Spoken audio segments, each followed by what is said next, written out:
pada kawan-kawan semua dan juga para narasumber yang sudah komplit hadir di webinar nasional. Kita akan membahas tema merajut keselarasan untuk akses kesehatan inklusif berbasis gender. Nah, ini menarik sekali teman-teman. Saya lihat di sini kayaknya banyak sekali teman-teman juga dari komunitas ya, dan juga pegiat HIV maupun AIDS yang bergabung pada siang ini. Kita akan ngobrol-ngobrol bersama dengan 3 narasumber. Dan saya Nurdian Sadalijo, atau biasa dipanggil Dian, bekerja sebagai manajer tim di Project Multatuli, akan memandu diskusi kita pada siang ini selama 2 jam ke depan nanti. Jadi pada siang ini kita kehadiran 3 narasumber, 3 pembicara yang masing-masing tentu saja mewakili lembaga maupun isu yang sebenarnya menarik sekali untuk bisa kita eksplor. Yang pertama, kita ada Ibu Valentina Ginting, Asisten Deputi Perlindungan Hak Perempuan dalam Rumah Tangga dan Rentan dari Kementerian Pemberdayaan Perempuan dan Perlindungan Anak. Nah, kita sambil juga tes suara, saya langsung sapa saja. Selamat siang, Bu Valentina. Apakah video dan suaranya bisa coba diaktifkan juga? Selamat siang, Mas. Oke, selamat siang Ibu. Kalau nggak keberatan, nanti Ibu Valentina boleh untuk presentasi di giliran pertama, Bu? Ya, karena juga saya Oke. nggak bisa agak lama karena saya juga lagi membahas peraturan perundang-undangan. Jadi mohon maaf Oke. nanti saya tidak bisa lama join di grup ini. Ya. Terima kasih Ibu Valentina. Lalu yang kedua, kita ada Ibu Leni Sugiharto. Ini Presidium Jaringan Trans Indonesia, tapi kayaknya banyak kawan-kawan di sini yang kenal beliau juga dari Yayasan Sri Kandi. Saya sapa dulu dan juga bisa tes video dan suara Ibu Leni. Halo Ibu Leni. Ya, selamat siang Mas Dian dan juga rekan-rekan semua, Ibu Ginting yang saya hormati. Selamat siang, salam kenal. Selamat siang Ibu Leni. Salam kenal juga untuk kawan-kawan yang lain untuk Ibu Leni. Kita lalu beralih ke ada pembicara ketiga, yaitu ada Mbak Cindy Fitriarti Putri. Beliau adalah konsultan nasional untuk HIV, gender, dan juga hak asasi manusia, dan saat ini bekerja di UN Women. Saya sapa dulu Mbak Cindy. Hai Mbak Cindy. Halo Mas Dian, apa kabar? Kabar baik. Selamat siang Ibu Valentina, selamat siang Ibu Leni, dan selamat siang juga dengan teman-teman semua yang hadir di sini. Oke, semua sudah komplit dan teman-teman di sini juga sudah hadir. Sambil kita nunggu, ada banyak banget teman-teman yang masih proses untuk join. Kita akan mulai saja. Nah, mungkin sebelum mulai, kawan-kawan, saya akan sedikit menekankan aturan kita untuk mengikuti acara webinar ini. Terutama untuk teman-teman peserta, diharapkan untuk teman-teman peserta tidak mengaktifkan suara selama pembicara berbicara atau melakukan presentasi. Nanti kita akan punya sesi diskusi di mana kawan-kawan punya kesempatan untuk bertanya atau berkomentar secara langsung. Dan itu juga silakan kepada kawan-kawan yang mengikuti webinar ini untuk jika tidak nyaman untuk menampilkan video, bisa juga nanti komentar ataupun pertanyaan disampaikan lewat kolom chat. Nanti saya maupun kawan-kawan panitia dari JIP akan memberikan semacam arahan kepada kawan-kawan jika ingin bertanya ataupun berkomentar secara langsung menggunakan video ataupun suara. Jadi supaya kita suaranya tidak saling bertuburukan. Lalu yang kedua, teman-teman, ini adalah ruang yang aman untuk kita semua, termasuk juga untuk teman-teman kelompok minoritas. Jadi kita menghargai pendapat maupun ekspresi kita. Jadi diharapkan kawan-kawan pendapat ataupun komentar yang diutarakan itu ramah terhadap kelompok rentan juga atau kelompok minoritas. Dan mungkin nanti kalau ada kata-kata yang tidak mengenakan akan dapat teguran dari aku ataupun panitia, dan kami berhak untuk menegur ataupun mengeluarkan kawan-kawan dari ruangan ini jika mengutarakan ujaran yang tidak mengenakan. Nah, teman-teman, kita akan mulai diskusi kita dengan tema yang sudah tadi saya utarakan, yaitu merajut keselarasan untuk akses kesehatan inklusif berbasis gender. Nah, ini menarik sekali seperti apa sebetulnya perspektif gender dan inklusi sosial itu penting untuk kita terapkan bukan hanya dari segala program pembangunan, tapi secara spesifik pada siang ini kita akan membahas konteks dari perspektif gender maupun inklusi sosial, itu kaitannya dengan target kita untuk mengakhiri HIV dan AIDS pada 2030 nanti. Ini menarik karena kita punya target 95% orang hidup dengan HIV itu mengetahui status HIV mereka, 95% orang yang mengetahui status mereka itu mengakses layanan kesehatan ataupun pengobatannya, dan 95% orang yang menjalani perawatan dengan viral load-nya itu juga ditekan. Tapi mungkin menarik kalau teman-teman juga belakangan ini mengakses data-data yang dikeluarkan oleh Kementerian Kesehatan kaitannya dengan tantangan ataupun capaian HIV di Indonesia. Kalau misalnya lihat data besarnya nih, ada data besar dari tahun 2000 sampai 2018, tapi nanti mungkin Ibu Valentina bisa memperbaruinya.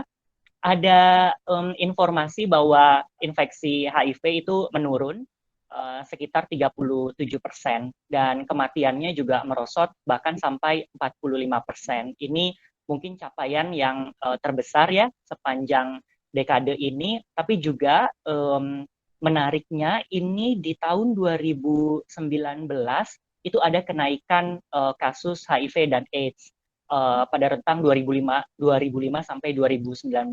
Tapi kenaikan ini mungkin kita bisa lihat secara kritis. Apakah kenaikan ini merupakan situasi di lapangan yang memang menunjukkan ada kenaikan, atau ada perbaikan data atau sistem ataupun jangkauan sehingga data-data ataupun kasus jadi lebih mudah direkam. Tapi nanti kita akan bahas. Dan juga bagaimana sebetulnya situasi-situasi menantang dan juga cara-cara kawan-kawan komunitas untuk mengakhiri ataupun melakukan pencegahan. Kita akan mulai sesi pertama dari Ibu Valentina, karena Ibu Valentina tadi sudah mengutarakan di awal tidak bisa mengikuti acara kita sampai selesai. Jadi saya akan beri kesempatan kepada masing-masing narasumber untuk melakukan pemaparan sekitar 20 menit. Nanti khusus untuk Ibu Valentina, setelah melakukan pemaparan, kita akan tanya jawab langsung saja ya Ibu ya. Jadi nanti kalau ada yang kurang jelas atau teman-teman mau tanya dan komentar terkait dengan paparan Ibu Valentina bisa langsung. Silakan Ibu Valentina, kita beri kesempatan Ibu Valentina sekitar 20 menit. Terima kasih Mas. Bismillah. Oh ya. Ya, terima kasih. Oh Ibu Tasim, oke. Maaf Ibu. Saya pakai masker karena saya berada di ruang terbuka, jadi banyak orang. Oh oke. Tapi suara saya terdengar ya? Suara terdengar jelas, Ibu. Jelas, ya? Silakan. Ya. Bismillahirrahmanirrahim. Assalamualaikum warahmatullahi wabarakatuh. Om Swastiastu, Namo Buddhaya, salam kebajikan dan salam sehat untuk kita semua. Kami terima kasih sudah diundang dalam acara hari ini. Hari ini adalah kesempatan ya kita untuk berbagi, meskipun nanti saya mohon maaf sekali kalau tidak bisa hadir secara penuh karena memang pada saat bersamaan saya juga sedang menyusun finalisasi rencana aksi nasional tindak pidana perdagangan orang. Jadi mohon maaf, nanti mudah-mudahan nanti bisa kalau memang ada pertanyaan atau apa, nanti ada panitia yang sudah menghubungi saya bisa menanyakan sehingga saya bisa jawab melalui WhatsApp. Jadi saya rasa itu metode yang mudah ya nanti kalau ada pertanyaan. Jadi, nah bisa lanjut. Ini operatornya, saya maaf saya belum familiar dengan Google Meet. Jadi kalau dilihat dari total penduduk Indonesia, kita bisa lihat nih ya ada 270 juta penduduk di Indonesia, banyak banget. Nah kalau dilihat kita bagi berdasarkan kelompok umur dan kelompok usia dan kerentanan, itu ada 49,4% itu adalah perempuan, termasuk di dalamnya sebenarnya adalah anak perempuan. Kemudian untuk usia anak sendiri yang 0 sampai 18 tahun, Indonesia itu punya 31,6%, dan kelompok disabilitas 14,2%. Jadi sebenarnya kita pemerintah sudah memastikan bahwa bagaimana SDM ini menjadi SDM yang unggul. Bagaimana SDM ini SDM yang mempunyai daya saing. Jadi kesiapan pemerintah itu sudah kita masukkan di dalam rancangan pembangunan jangka menengah kita di 2020-2024 ya, yang fokus kepada peningkatan kualitas SDM. Jadi ini sudah menjadi mandat dan menjadi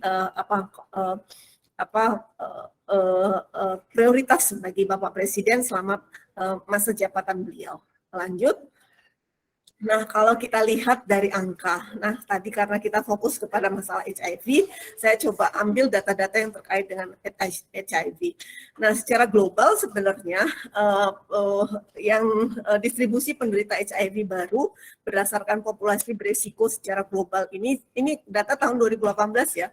Nah, yang paling besar adalah sebenarnya populasi lainnya, yaitu ada 46%. Namun, di sini tidak menutup kemungkinan juga adalah pekerja seksual, orang yang memakai narkoba dengan suntikan, atau LSL ya, yang melakukan seks dengan sesama jenis, dan wanita yang transgender.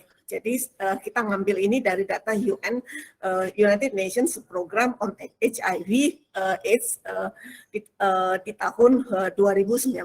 Jadi data ini dikeluarkan di 2018. Sebelumnya ya. Nah, untuk data yang beresiko sebenarnya kita mau melihat dari data yang beresiko. Peningkatan resiko tertular HIV/AIDS ini sebenarnya kita lihat ke resikonya ya, yang mana lebih besar. Jadi lelaki itu ada 22 kali lebih besar resikonya. Orang yang memakai narkoba atau dengan menggunakan suntik tanpa dibarengi dengan keahlian ada 22 kali resiko, pekerja seksual 21 kali, dan di sini transgender ada 12 kali. Jadi gambaran terkait dengan HIV/AIDS untuk yang di Indonesia sendiri, kami coba melihat di tahun 2020 dari data 2010 sampai 2020 itu sebenarnya ada peningkatan yang cukup signifikan. Ya, kita bisa lihat dari grafiknya di mana HIV dan di mana AIDS. Jadi kalau HIV itu meningkat cukup signifikan dan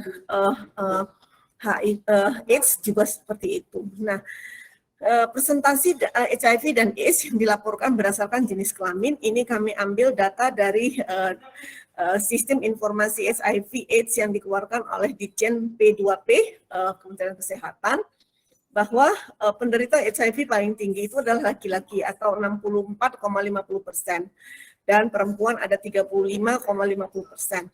Nah, ini untuk HIV dan AIDS sendiri juga laki-laki yang besar yaitu 68,6% dan perempuan ada 31,40%. Lanjut. Nah, kalau kita sudah melihat dari data, kemudian bagaimana sih sebarannya? Sebarannya untuk jumlah kasus AIDS yang terbanyak di bulan Oktober sampai Desember, kami coba lihat di sini yang paling tinggi sebenarnya dilihat dari provinsinya ya, Jawa Timur, DKI Jakarta itu yang paling tinggi untuk HIV, sementara untuk AIDS sendiri adalah Jawa Tengah. Jawa Tengah itu ada yang paling tinggi nomor 1. Jadi kita ambil ranking sampai 6 terbesar itu ternyata Jawa Tengah cukup besar dan Jawa Timur. Sedang DKI untuk AIDS sendiri ada di ranking 4, sedangkan HIV ada di ranking 2. Nah, data-data ini lanjut kita bisa melihat. Jadi gambaran. Jadi karena kita bicara di sini adalah kelompok minoritas, kami selalu mengatakan bahwa kelompok minoritas itu bukan hanya ternyata kelompok disabilitas juga masuk ke dalam kelompok yang kita karakteristikan sebagai kelompok yang perlu mendapat perhatian besar buat kita semua. Jadi kalau dilihat dari proporsi jumlah 5 proporsi disabilitas yang paling ada, ternyata perempuan paling tinggi penyandang disabilitas, dan ini kami ambil di usia 18 sampai 58 tahun sebagai usia yang produktif ya. Dan yang tertinggi itu ada di Sulawesi Tengah dan Sulawesi Selatan, termasuk Yogyakarta. Jadi ada 3 daerah yang termasuk daerah yang tinggi dengan usia penyandang disabilitasnya. Lanjut. Nah, sementara data lansia juga saya coba melihatkan ada 19,9%. Nah, kalau dilihat dari hasil sensus penduduk, ini kan sudah kelihatan tuh di mana generasi-generasi kita. Jadi kalau kita lihat ini dari data-data tadi, masalah HIV/AIDS, masalah disabilitas dan lansia, ini nanti data lansia 2024 ini bisa hampir 1/5 dari total penduduk Indonesia. Jadi kalau dia lihat sekarang piramid kita masih piramid, tapi nanti bisa menjadi piramid terbalik. Gitu. Lanjut. Nah, kalau kita bicara layanan kesehatan, karena saya diminta adalah untuk bicara tentang layanan kesehatan. Nah, sebenarnya fasilitas layanan kesehatan di Indonesia ini cukup baik, karena untuk puskesmas sendiri kita sudah punya hampir total ada 13.309 fasilitas layanan kesehatan yang ada di Indonesia. Nah, termasuk juga laboratorium dan sebagainya. Namun, dari fasilitas layanan kesehatan tersebut dilaporkan bahwa kabupaten kota yang pernah melaporkan kasus HIV/AIDS itu ada hampir di semua kabupaten kota. Dari 514 kabupaten kota, 500 diantaranya pernah melaporkan ada kasus HIV/AIDS. Dan untuk kasus HIV ya, bukan AIDS-nya, tapi kasus HIV. Nah, untuk kabupaten kota yang melaporkan kasus Januari sampai Juni 2021, berarti ini baru datanya, yaitu ada 466 kabupaten kota dari 514 kabupaten kota. Dan yang memberikan konseling untuk para penderita HIV, ya, ataupun mereka datang untuk mendapatkan tes HIV, itu ada 10.214 rumah sakit yang melaporkan atau layanan kesehatan. Dan untuk pengobatan, ini yang memberikan konseling ya, tapi yang memberikan obat berarti dia sudah tertular, itu ada 1.951 fasilitas layanan kesehatan yang memfasilitasi pengobatan bagi penderita HIV. Lanjut. Nah, kerentanan ini biasanya kita bisa lihat kalau ada angka yang cukup besar itu adalah kadang perempuan, dan masalah kesehatan pada saat pemberian layanan kesehatan ini biasanya berdampak kepada perempuan, karena biasanya kita punya budaya yang kemudian budaya ini memastikan di mana perempuan itu berada. Yang budaya inilah yang kemudian sering menyebabkan perempuan itu tidak berani untuk berbicara. Budaya ini yang membuat perempuan tidak berani berpartisipasi dalam proses kehidupan buat dia sendiri. Nah, apalagi kemudian didukung oleh masalah ekonomi dan lingkungan. Nah, karena ini adalah bicara misalnya masalah tingkat pendidikan, kemampuan pengambilan keputusan, kondisi fisik, apalagi kalau ketika mereka adalah berasal dari keluarga yang tidak mampu atau mereka berasal dari kelompok disabilitas. Nah, kerentanan inilah yang menyebabkan angka kematian ibu itu di Indonesia ini cukup tinggi loh. Jadi per 100.000 kelahiran itu kita ada 183 tahun saat ini ya. Tahun 2024 itu sebenarnya kita ingin menurunkan, tapi 2022 saat ini ada 205 angka kematian per 100.000 kelahiran. Jadi cukup tinggi di Indonesia. Sedangkan target untuk SDG sendiri itu targetnya kita bisa lihat di bawah rata-rata ya, hampir sekitar puluhan per 100.000 kelahiran. Tapi Indonesia masih di atas 200 per 100.000 kelahiran. Nah, sedangkan di target RPJMN kita sebenarnya ini sudah cukup baik ya. Nah, mudah-mudahan nanti bisa diikutin oleh target-target tersebut, termasuk juga kita bagaimana mencapai target yang ada di SDGs. Ini menjadi penting banget buat kita, karena memang ini data ini saya tampilkan karena memang ada implikasi di mana budaya, masalah pendidikan, ekonomi itu membuat perempuan itu terhadap aksesibilitas untuk kesehatannya tidak berani. Kemudian kenapa perempuan juga banyak yang menderita HIV/AIDS ketika mereka tidak punya keberanian untuk bertanya. Ini salah satu yang terjadi misalnya di daerah yang tinggi angka HIV/AIDS-nya. Ketika kami bertanya kenapa HIV/AIDS ini, padahal ibu dia sebagai ibu rumah tangga, karena mereka tidak berani bertanya kepada suami, adalah hal yang tabu untuk bertanya kepada suami apakah suami pernah melakukan hubungan seksual di luar dari istri sendiri. Nah, karena inilah yang kemudian menyebabkan angka-angka HIV/AIDS bagi perempuan itu cukup tinggi. Nah, bukan karena mereka sebagai pekerja seksual sebenarnya. Jadi angka HIV dan AIDS dalam ibu sebagai ibu rumah tangga itu cukup tinggi. Nah, ini menjadi catatan kita Bapak Ibu. Karena beberapa kali kami datang ke daerah Papua menghadiri pertemuan untuk hari HIV/AIDS dunia, itu saya selalu bertanya kepada ibu-ibu yang sudah menderita HIV sebagai orang-orang yang berani untuk speak up terkait dengan masalah ini. Mereka mengatakan mereka tidak punya keberanian untuk bertanya kepada suami. Jadi komunikasi itu menjadi penting antara istri dan dalam satu keluarga, apalagi terkait dengan hubungan suami istri. Nah, ini menjadi catatan kita. Lanjut, Bapak Ibu sekalian, kita belum lagi bicara tentang kekerasan. Karena angka kekerasan di Indonesia ini pun cukup tinggi. 1 dari 4 perempuan di Indonesia pernah mengalami salah satu bentuk kekerasan. Di samping tadi terkait dengan angka kematian ibu, angka kematian bayi yang mereka lahirkan juga tinggi, angka HIV/AIDS-nya juga tinggi, salah satu juga yang paling menjadi kerentanan perempuan adalah kekerasan. 1 dari 4 perempuan di Indonesia pernah mengalami salah satu bentuk kekerasan, baik yang dilakukan oleh pasangan maupun oleh selain pasangan mereka. Nah, kasus yang paling tinggi di mana? Ternyata dalam rumah tangga. Dan kasus yang paling tinggi, kasus apa jenisnya? Ternyata kasus kekerasan fisik dan atau kekerasan seksual.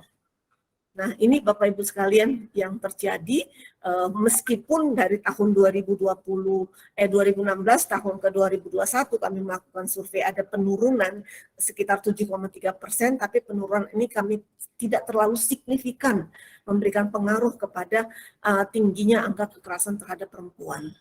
Lanjut. Nah, sedangkan untuk anak sendiri ya, ini 4 dari 100. Jadi 4 dari 100 anak di perkotaan dan 3 dari 100 anak di perkotaan, anak laki-laki pernah mengalaminya. Dan kalau dilihat dari survei, prevalensinya 4 dari 10 anak perempuan dan 3 dari 10 anak laki-laki. Mereka mengatakan pernah mengalami salah satu bentuk kekerasan sepanjang hidup mereka. Nah, yang paling tinggi kekerasan seksual siapa pelakunya? Nah, ini nanti kita bisa analisis ya ketika kita bicara HIV/AIDS yang cukup tinggi tadi ya. Ternyata pelaku kekerasan seksual yang paling tinggi untuk usia anak adalah teman atau kelompok sebaya. Yang paling tinggi pelakunya adalah laki-laki 65,44%, tapi ternyata perempuan tidak menutup kemungkinan untuk menjadi pelaku. Ada 52,60% pelaku kekerasan seksual adalah juga perempuan. Lanjut. Nah, ini yang dilaporkan kepada kami sepanjang tahun 2021 kemarin. Jadi data ini kami ambil, kami punya sistem informasi online perlindungan perempuan dan anak yang ada di seluruh dari provinsi, dari kabupaten sampai ke provinsi. Nah, ternyata untuk kasus perempuan itu 39% kekerasan fisik dan kejadiannya adalah di rumah tangga. 73% kejadian di rumah tangga. Lanjut. Nah, Bapak Ibu sekalian, dari data-data tadi kita bisa melihat bahwa data kekerasan terhadap penyandang disabilitas juga tinggi. Jadi ada 213 yang melaporkan sampai dengan 28 Juni 2022 adalah kasus kekerasan seksual yang dialami oleh para penyandang disabilitas, yaitu 88% adalah perempuan dan kasusnya ada kasus kekerasan terhadap laki-laki disabilitas ada 12%. Jadi kekerasan seksual itu dialami juga oleh kekerasan itu juga dialami oleh laki-laki sebagai penyandang disabilitas. Lanjut.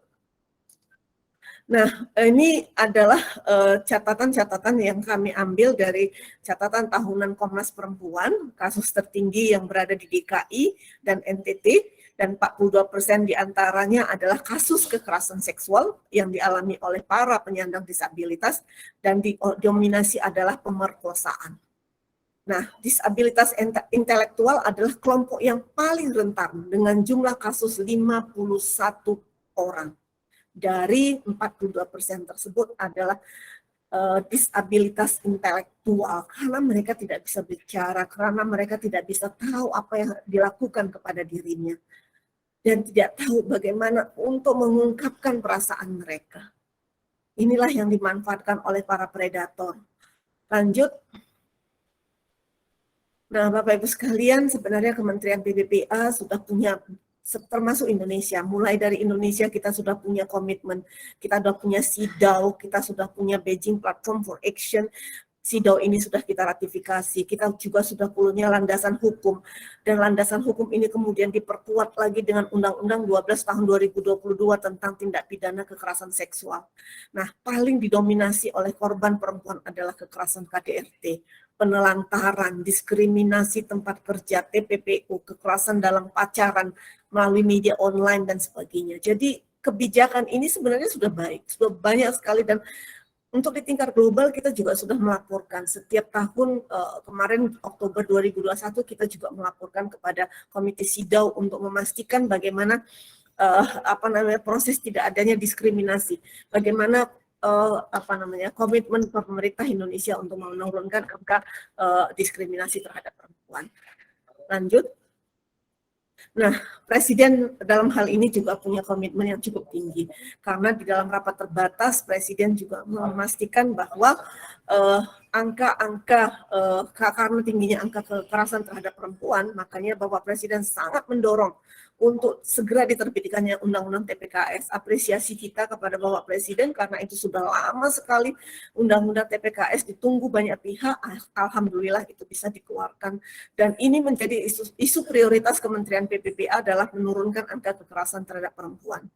Dan salah satu juga yang kami sangat apresiasi kepada Bapak Presiden karena Kementerian PPPA juga sekarang sudah bisa menyiapkan layanan rujukan akhir bagi perempuan dan anak yang menjadi korban kekerasan, termasuk tindak pidana perdagangan orang, termasuk juga ketika layanan apa yang dibutuhkan oleh masyarakat itu sudah bisa tersedia di Kementerian PPPA, dan kami juga sudah menyiapkan satu layanan yang kami sebut sebagai call center Sapa 129. Jadi call center Sapa 129, Bapak Ibu sekalian, kalau ada dekat tetangga atau siapa saja yang membutuhkan layanan secara cepat ketika mereka mengalami kekerasan, silakan call center 129. 129 ini bekerja 24 jam 7 hari. Lanjut. Nah, kita sudah tahu, kita sudah mencapai, bagaimana kita mencapai target SDGs. Dalam SDGs ini karena kita punya komitmen global, target SDGs ini juga pastinya akan menjadi salah satu yang harus kita pastikan. Lanjut, mungkin saya pastikan dengan Undang-Undang TPKS, Bapak Ibu sekalian, karena ini baru buat kita semua, bagaimana undang-undang ini sebagai undang-undang yang menjamin perlindungan kepada perempuan dan anak termasuk disabilitas dari kekerasan, khususnya kekerasan seksual. Karena ajas daripada Undang-Undang TPKS ini adalah ajas untuk menghormati hak korban. Jadi sepenuhnya menghormati hak korban. Bagaimana tidak ada diskriminasi, harus memberikan keadilan, kemanfaatan, kepastian hukum. Jadi kalau Bapak Ibu sekalian membaca secara dalam daripada Undang-Undang TPKS itu sangat jelas bagaimana pro terhadap kebutuhan hak daripada korban. Bahkan kalau salah satu yang disebutkan di dalam Undang-Undang TPKS bahwa ketika korban melapor tidak perlu banyak-banyak barang bukti, tapi cukup satu barang bukti saja mengatakan bahwa saya sudah mengalami kekerasan, sudah harus lakukan penyidikan secara lebih lanjut. Nah, ini arah kebijakan dari Kementerian PPPA, bagaimana kita memperkuat mulai dari kerjasama dengan kementerian lembaga lainnya, kita memperkuat aparat penegak hukumnya, kita memperkuat datanya, kita memperkuat kualitas layanannya, kita mendorong semua provinsi daerah untuk membentuk unit layanan yang ada di provinsi sampai kabupaten kota, dan kami membentuk juga bagaimana sistem layanan rujukan rujukan ini menjadi lebih komprehensif, dan ini adalah 8 bentuk kebijakan yang dilakukan oleh Kementerian PPPA yang sangat selaras dengan Undang-Undang TPKS. Lanjut. Nah, dari berbagai upaya yang sudah kami lakukan, ya, salah satunya adalah melakukan upaya pencegahan yang Undang-Undang TPKS tadi sudah ada, penyadaran hukum, penyadaran ruang masalah masyarakat juga untuk memastikan pencegahan, kemudian melakukan pengembangan layanan tadi yang saya sebutkan SAPA 129, mengembangkan kita sebut di tingkat akar rumput kita mengembangkan model desa ramah perempuan dan peduli anak, dan kita juga mengalokasikan dana alokasi khusus untuk para penyedia layanan untuk memastikan layanan bagi korban tidak ada yang tidak selesai. Bantuan apa yang dibutuhkan oleh korban itu kita siapkan dananya melalui dana alokasi khusus di daerah, melalui unit layanan kami, apakah bantuan visum, apakah bantuan layanan pendampingan hukum, dan sebagainya kita siapkan, termasuk rumah aman. Lanjut.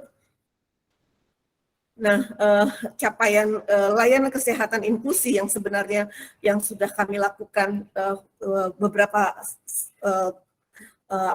belakangan ini, kita tahu kita sudah punya ya puskesmas atau mampu tata laksana, ini sudah dilakukan oleh Kementerian Kesehatan.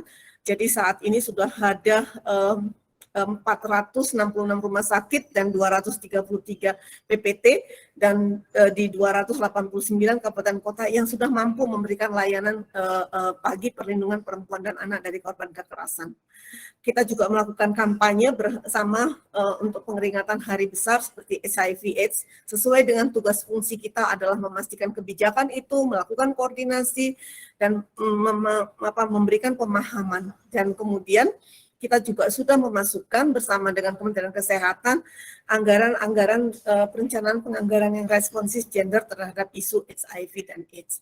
Dan yang terakhir saya sampaikan tadi adalah masalah call center. Lanjut. Nah, yang terakhir mungkin saya sampaikan Bapak Ibu sekalian bahwa ini adalah bentuk layanan yang terbaru yang sudah dimasukkan ke dalam Undang-Undang Tindak Pidana Kekerasan Seksual.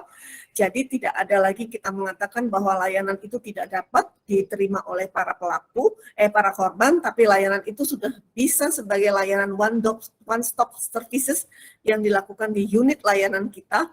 Apa layanan yang dibutuhkan? Ketika mereka melapor, kita assess apa yang dibutuhkan, layanannya apa, layanan kesehatan, layananlah yang datang ke unit layanan kita itu.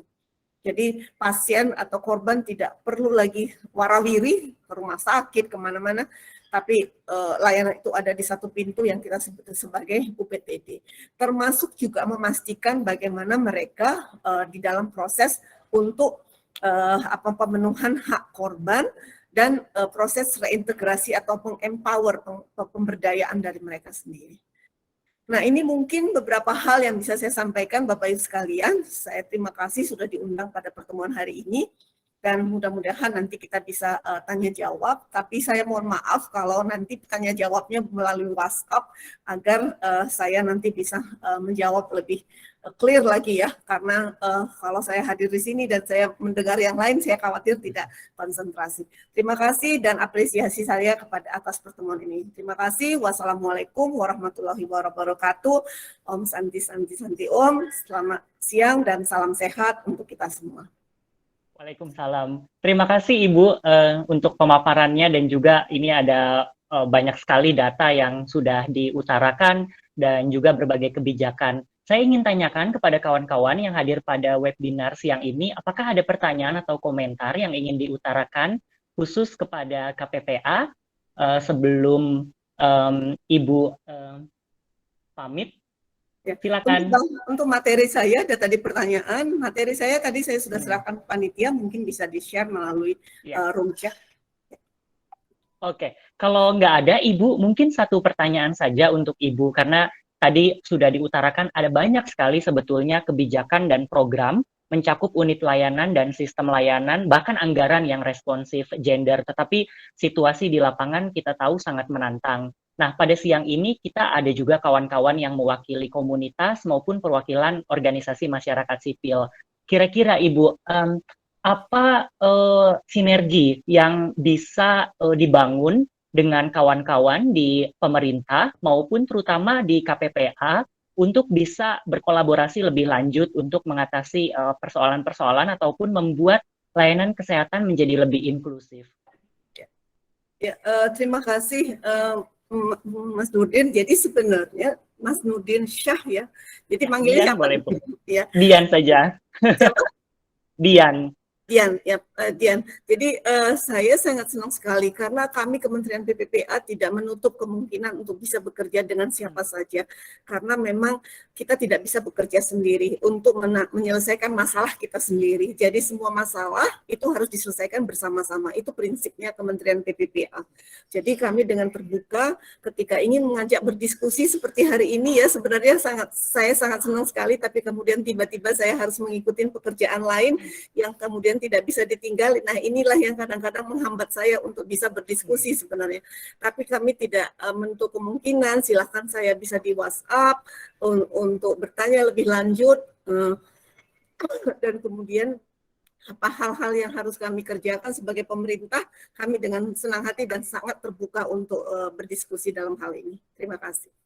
Terima kasih Ibu. Kalau begitu boleh Ibu kalau misalnya sudah ada pekerjaan lain, boleh izin pamit. Saya sampaikan mewakili teman-teman panitia. Terima kasih sekali untuk pemaparannya. Ya. Dan teman-teman, ya. Mohon maaf jika ada hal-hal yang kurang berkenan, saya mohon maaf. Dan mudah-mudahan apa yang kami share hari ini bisa bermanfaat buat teman-teman semua. Terima kasih. Saya izin. Terima kasih Ibu. Terima kasih. Ibu Valentina Ginting, Asisten Deputi Perlindungan Hak Perempuan dalam Rumah Tangga dan Rentan dari KPPA. Nah, kawan-kawan, selanjutnya kita akan ke pembicara kedua kita. Kalau tadi dari instansi pemerintah, kita akan dengarkan pemaparan dari perwakilan kawan-kawan komunitas. Ada Ibu Leni Sugiharto. Halo Ibu Leni. Halo Ibu. Ya, Mas Dian, selamat siang. Suaranya sudah masuk. Oke, ya. Bu Leni ini tadi menarik sekali ya kalau kita ikuti pemaparannya. Dan ada hal yang nggak banyak dibahas, tapi sebetulnya ini jadi kunci ya kaitannya dengan upaya pencegahan ataupun penanggulangan HIV dan AIDS adalah kelompok transgender, terutama transgender perempuan. Karena tadi juga Ibu Valentina sudah mengutarakan di kelompok gay, terutama yang disebutnya dengan lelaki berhubungan seks dengan lelaki, itu angkanya mencengangkan sekali untuk pemaparan HIV. Tapi nggak banyak diulas untuk kelompok waria ataupun transpuan. Nah, mungkin nanti Ibu Leni kita bisa dengarkan dulu pemaparan dari Ibu Leni, dan nanti kita bisa ngobrol-ngobrol ya Bu Leni, sebetulnya bagaimana strategi-strategi yang dilakukan justru datang dari kalangan komunitas sendiri untuk menjangkau komunitas kaitannya dengan pencegahan HIV dan AIDS maupun layanan kesehatan yang lebih inklusif. Silakan Ibu Leni. Baik, terima kasih. Mungkin paparan saya tidak terlalu banyak dengan data, tetapi saya menuliskan paparan berdasarkan pengalaman yang ada di lembaga kami ya. Jadi saya rasa data sudah cukup banyak ya di Ibu Ginting dan juga di Kementerian Kesehatan tentang kasus-kasus. Tetapi betul kata Mas Jan, apa yang dikatakan bahwa data untuk transpuan itu sangatlah kecil ya. Tetapi kenapa kok bisa dikatakan bahwa transpuan itu malah yang divonis menularkan HIV kepada orang lain seperti itu ya. Jadi di sini ada paparan yang sudah saya serahkan dengan panitia. Silakan Mas Aan.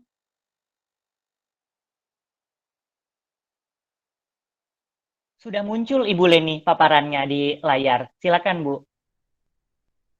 Wah, saya belum ya. Oh ya, kita di sini udah bisa lihat kok. Oke. Oke, mungkin Eh, tunggu sebentar. Jadi sebetulnya untuk menunggu paparan saya bahwa eh, bisa dikatakan bahwa tak kenal maka tak sayang ya. Untuk apa namanya, kita bilang transpuan itu kan bahasa program yang biasa kita kenal adalah waria, di mana waria ini adalah salah satu kelompok komunitas minoritas yang jumlahnya kecil tapi dengan isu-isu yang begitu banyak ya. Karena apa? Karena mungkin uh, kita sebagai kelompok yang minoritas menjadikan suatu dikait-kaitkan dengan persoalan-persoalan yang negatif ya.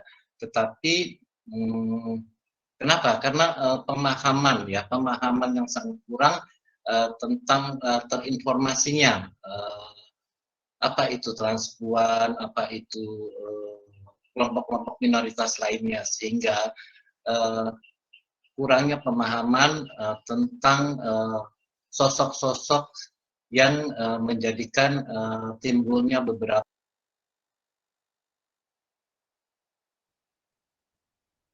Oh, kita kehilangan Ibu Leni, mungkin karena masalah sinyal ya terlempar ya.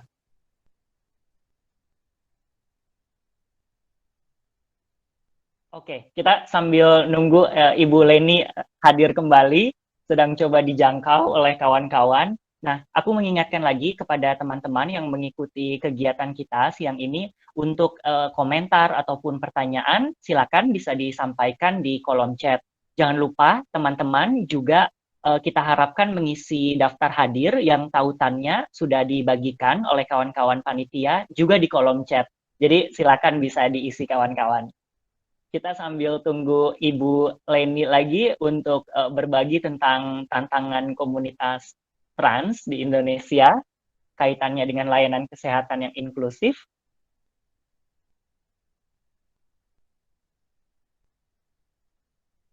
Oke, mungkin jika sulit untuk Ibu Leni bergabung lagi atau butuh waktu, kita bisa lanjut saja mengobrol dengan pembicara lain, dengan Mbak Cindy mungkin ya.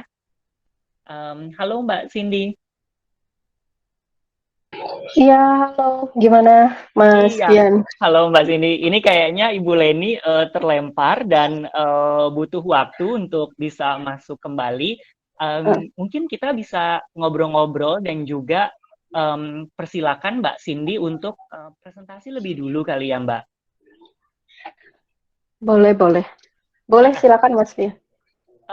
Oke, Mbak Cindy dari UN Women, kita loncat dulu ya kawan-kawan karena Ibu Leni ada kendala teknis. Silakan Mbak Cindy, saya langsung persilakan aja untuk mengutarakan pemaparannya. Ya, makasih banyak Mas Dian. Selamat siang teman-teman semuanya. Di sini saya coba untuk memaparkan terkait dengan yang diminta adalah pengaruhsamaan gender untuk orang dengan HIV.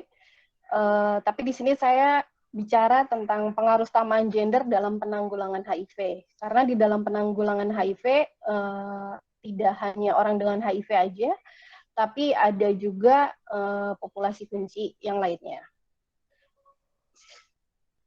Silahkan lanjut. Nah, mungkin di sini karena presentasi pertama saya itu terkait dengan UN Women sendiri. Jadi UN Women itu organisasi PBB yang memiliki dedikasi untuk kesetaraan gender dan juga pemberdayaan perempuan. Lanjut. Nah, ini yang diperjuangkan oleh UN Women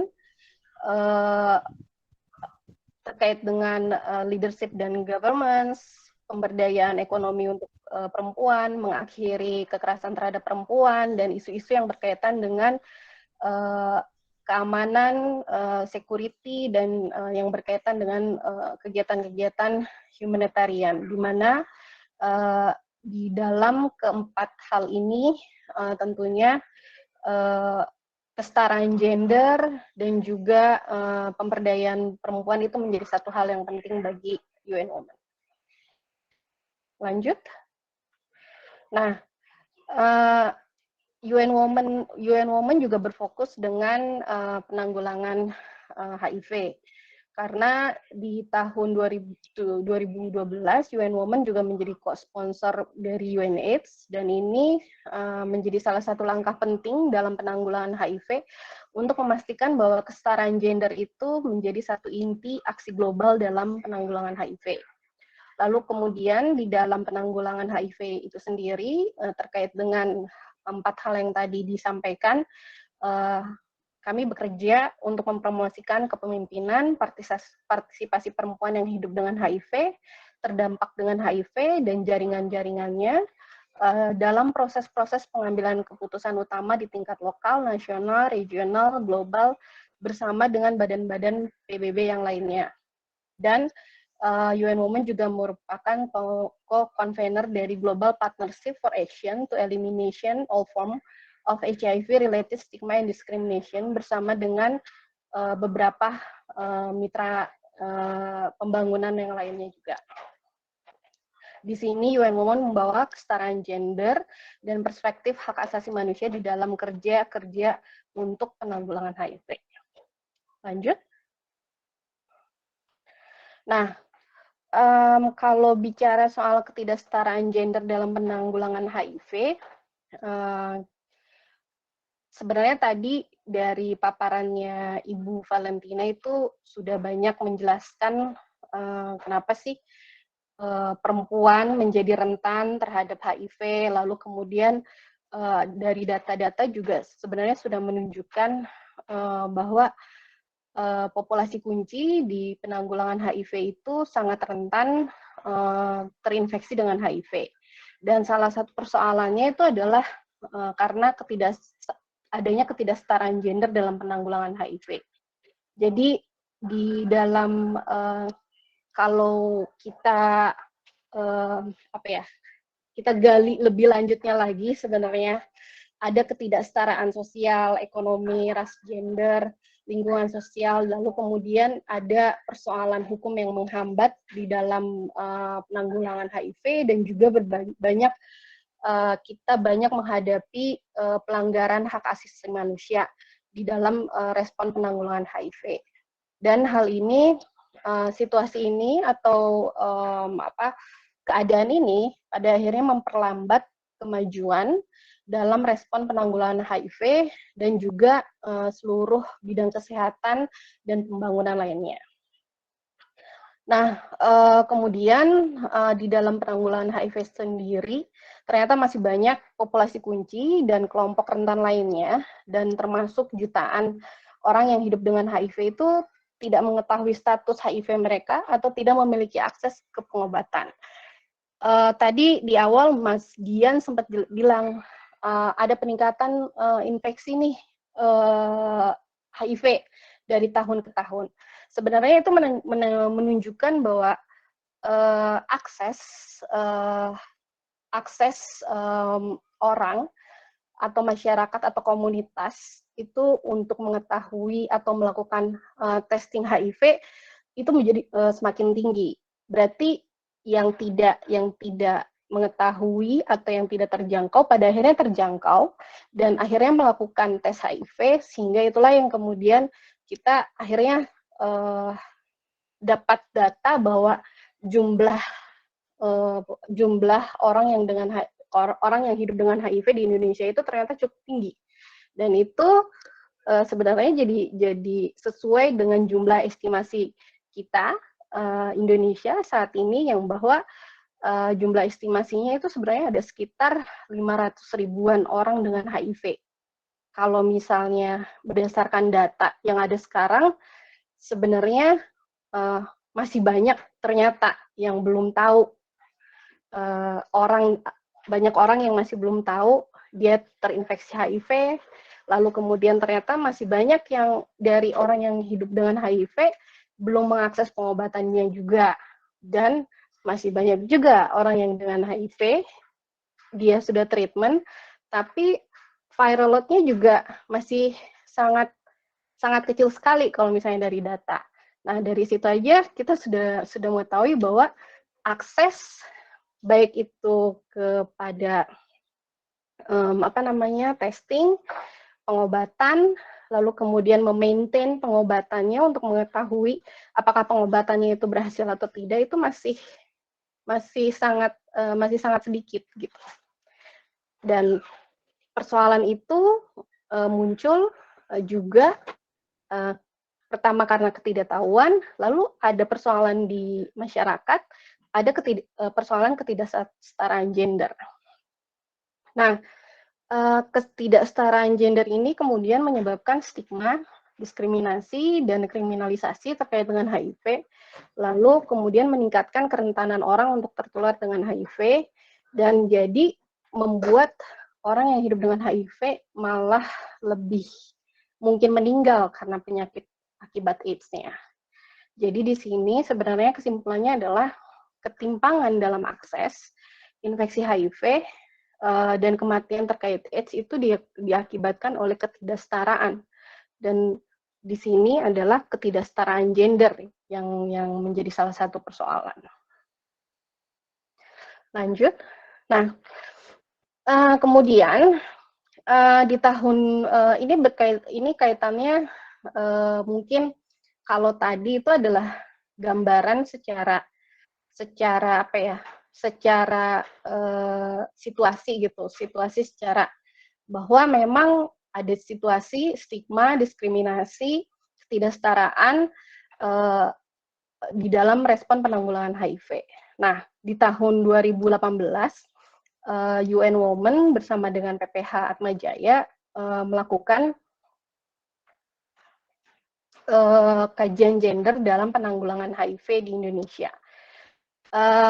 Jadi kajian gender ini dilakukan untuk melihat bagaimana sebenarnya dimensi gender diintegrasikan di dalam respon penanggulangan HIV, lalu melihat sebenarnya bagaimana sih tantangan di lapangan itu sendiri untuk mengintegrasikan dimensi-dimensi gender ini di dalam respon penanggulangan HIV itu. Kemudian kajian ini dilakukan di 4 wilayah, Jakarta, Medan, Surabaya, dan juga di Jayapura. Secara garis besar, kemudian dari hasil penelitian ini atau dari hasil studi ini dilakukan secara kualitatif, dan kami melakukan interview kepada key stakeholder baik dari pemangku kebijakan di level nasional dan juga subnasionalnya, juga dengan teman-teman komunitas di level nasional dan juga di subnasional di 4 daerah tersebut. Nah, secara umum ternyata program HIV di Indonesia itu tidak ditemukan program HIV yang secara spesifik kemudian mengatasi kerentanan perempuan terhadap penularan HIV. Jadi program HIV yang ada sekarang ini kemudian lebih banyak berfokus kepada akses tes HIV dan pengobatan ARV. Jadi lebih melihat bagaimana sih target secara kuantitatifnya. Karena memang kita didorong untuk mencapai target yang tadi Mas Dian sampaikan, 95%, 95 itu harus tercapai. Jadi akhirnya fokusnya itu bagaimana caranya meningkatkan akses tes HIV dan juga pengobatan HIV-nya secara jumlah. Lalu kemudian padahal kalau misalnya melihat lagi secara kebijakan, tadi sudah disampaikan oleh Ibu Valentina bahwa ternyata kebijakan yang berkaitan dengan gender itu sudah ada di Indonesia. Dan sebenarnya di Kementerian Kesehatan pun pengarusutamaan gender untuk layanan kesehatan itu sudah ada sejak tahun 2010 sebenarnya gitu. Jadi sebenarnya sudah ada standar operasionalnya bagi layanan kesehatan untuk kemudian melakukan integrasi layanan yang responsif gender, bahkan perencanaan penganggaran yang juga responsif gender untuk di kesehatan, dan itu termasuk dengan HIV, layanan HIV. Nah, kemudian di dalam studi ini juga ternyata kesenjangan gender yang berkontribusi terhadap outcome kesehatan itu tidak terelaborasi dengan baik. Meskipun sebenarnya kalau kita bicara soal isu gender, dalam setiap dalam setiap pengembangan proposal, misalnya kalau di HIV ada pengembangan proposal, contohnya Global Fund, atau dalam pengembangan rencana aksi nasional, dan sebagainya, kesetaraan gender itu menjadi salah satu prinsip dasar dalam kebijakan HIV, tapi tidak terelaborasi dengan baik dalam tataran operasionalnya. Lalu kemudian di tataran pemahaman yang berkaitan dengan gender, ternyata ada interpretasi dari penggiat HIV itu sendiri, baik itu dari dari komunitas, baik itu dari penyedia layanan kesehatan, petugas kesehatan, itu ternyata kurang memahami isu gendernya itu sendiri. Dan kalau di layanan kesehatan, ukuran integrasi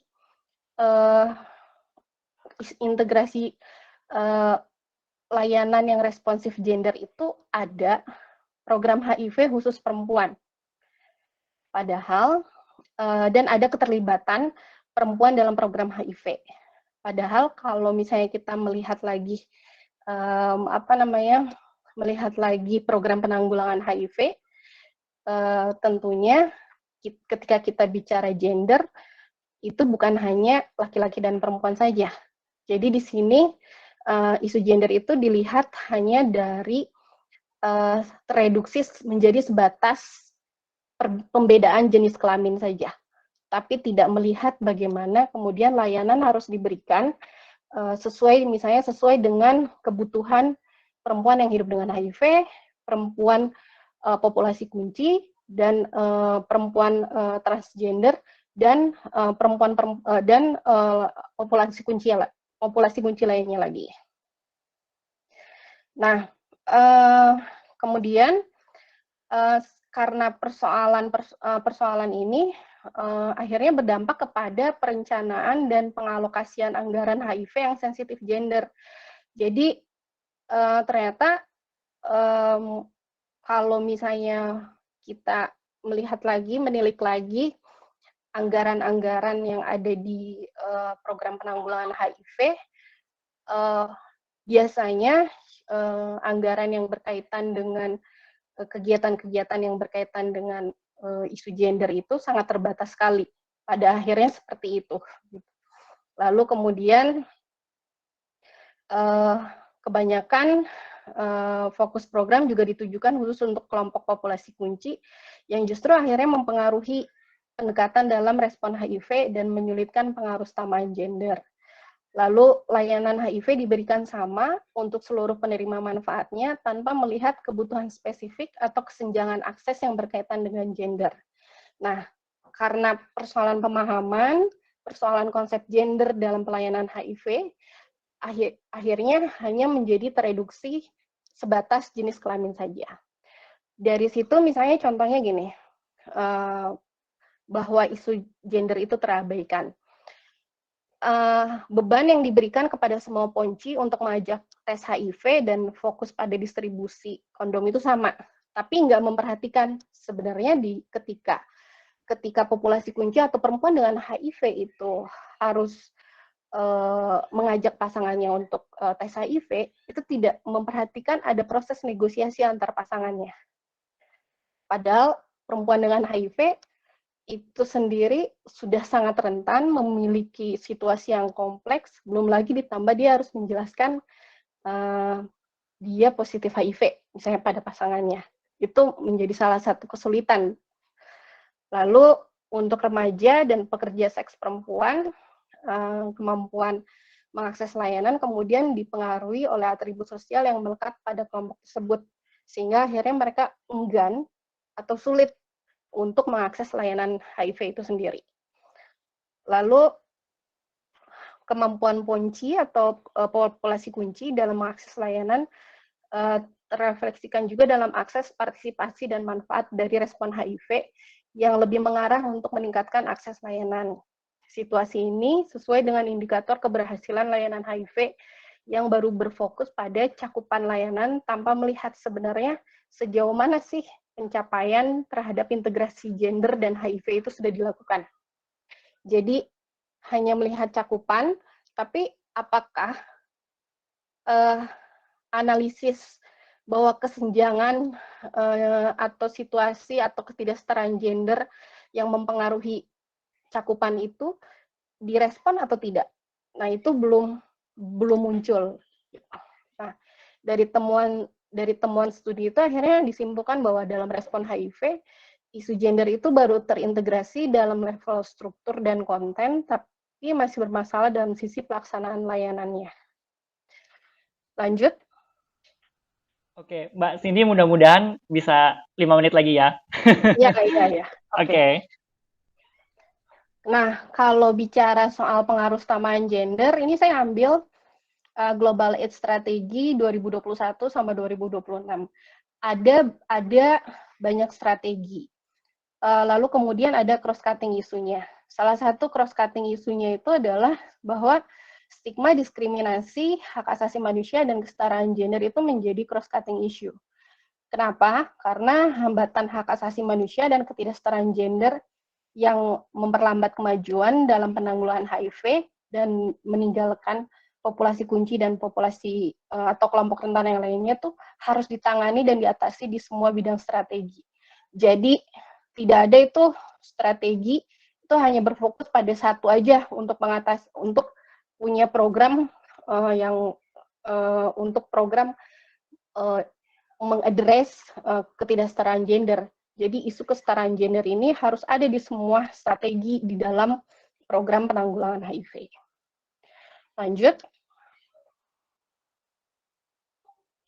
Nah, kalau bicara soal pengaruh kesamaan gender dalam penanggulangan HIV, secara umum nanti definisi pengaruh kesamaan gendernya mungkin teman-teman bisa baca bagaimananya kayak gitu. Tapi di sini penekanannya adalah gini. Dalam setiap studi yang dilakukan, baik itu studi-studi yang dilakukan oleh banyak negara akademisi, itu menekankan bahwa pengaruh kesamaan gender itu adalah cara yang paling efisien dan adil untuk menggunakan sumber daya yang ada dalam penanggulangan HIV dan berfokus pada kebutuhan nyata seluruh penduduk. Karena ini akan berdampak bukan hanya pada kelompok populasi kunci di penanggulangan HIV saja, tapi seluruh penduduk. Baik kalau misalnya di Indonesia, berarti akan bermanfaat untuk berdampak kepada penduduk Indonesia secara menyeluruh. Nah, ketika melakukan pengaruh kesamaan gender, yang penting itu adalah kita harus punya gender analisisnya. Kalau kita nggak punya analisis gender untuk mengintegrasikan, untuk melakukan pengaruh kesamaan gender di dalam penanggulangan HIV, tentunya akan sulit. Program apa sih sebenarnya yang sesuai, program apa yang memang efektif untuk mengadres ketidaksetaraan gender di dalam penanggulangan HIV itu sendiri. Jadi analisis gender di dalam penanggulangan HIV itu menjadi salah satu hal yang penting. Lalu ketika bicara soal pengaruh kesamaan gender, pengaruh kesamaan gender itu harus penting memiliki kesadaran dan juga kepekaan gender. Maka di sini hal yang penting adalah memberikan pelatihan kepada key stakeholder di dalam penanggulangan HIV, supaya mereka juga pada akhirnya mereka sensitif gender, mereka kemudian akhirnya bisa melakukan analisis gender, perencanaan di dalam program penanggulangan HIV pun juga responsif gender, lalu ada indikator-indikator sensitif gender di dalam penanggulangan HIV, dan bahkan hingga monitoring dan evaluasinya. Kemudian yang penting lagi, yang terakhir adalah di dalam pengaruh kesamaan gender itu adalah memperkuat sistem informasi manajemen, sehingga ada data-data yang dibutuhkan untuk melakukan analisis gender, dan data-data tersebut itu harus terpilah menurut jenis kelamin dan juga indikator sensitif gender. Nah, kemudian juga dapat melihat bagaimana sebenarnya kesenjangan-kesenjangan yang ada di lapangan. Jadi kalau misalnya bicara soal pengaruh kesamaan gender, 3 hal ini menjadi salah satu menjadi komponen yang penting di dalam pengaruh kesamaan gender untuk penanggulangan HIV. Jadi harus ada analisis gender, pelatihan tentu sangat penting, lalu kemudian penguatan dari sistem informasi manajemen untuk memperkuat data itu sendiri. Lanjut. Dan ini sebenarnya adalah akhir dari presentasi saya, Mas Dian. Oke, thank you. Itu. Terima kasih Mbak Cindy. Aku senang banget sama riset yang sudah dilakukan, dan juga ada kesimpulan bahwa tanpa upaya ataupun pendekatan ataupun perspektif ya, gender maupun inklusi sosial, itu nggak akan mungkin sebenarnya bisa mengatasi segala persoalan-persoalan dalam upaya pencegahan dan penanganan HIV.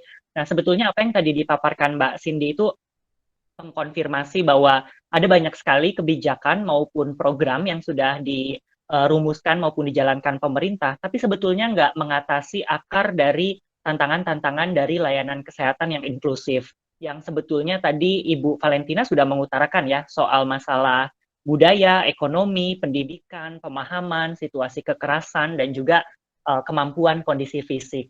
Nah, tadi saya lihat di kolom chat ada beberapa kawan, lebih dari 3 yang udah mau tanya dan mengutarakan komentar, tapi kita tahan dulu karena Ibu Leni sudah bergabung. Jadi mumpung Ibu Leni, mudah-mudahan kondisi sinyalnya baik selalu. Jadi kita kasih kesempatan dulu kepada Ibu Leni untuk melanjutkan pemaparan tentang tantangan yang dihadapi oleh kawan-kawan di komunitas trans. Silakan Ibu Leni, paparannya akan dibantu oleh panitia untuk ditampilkan, Bu.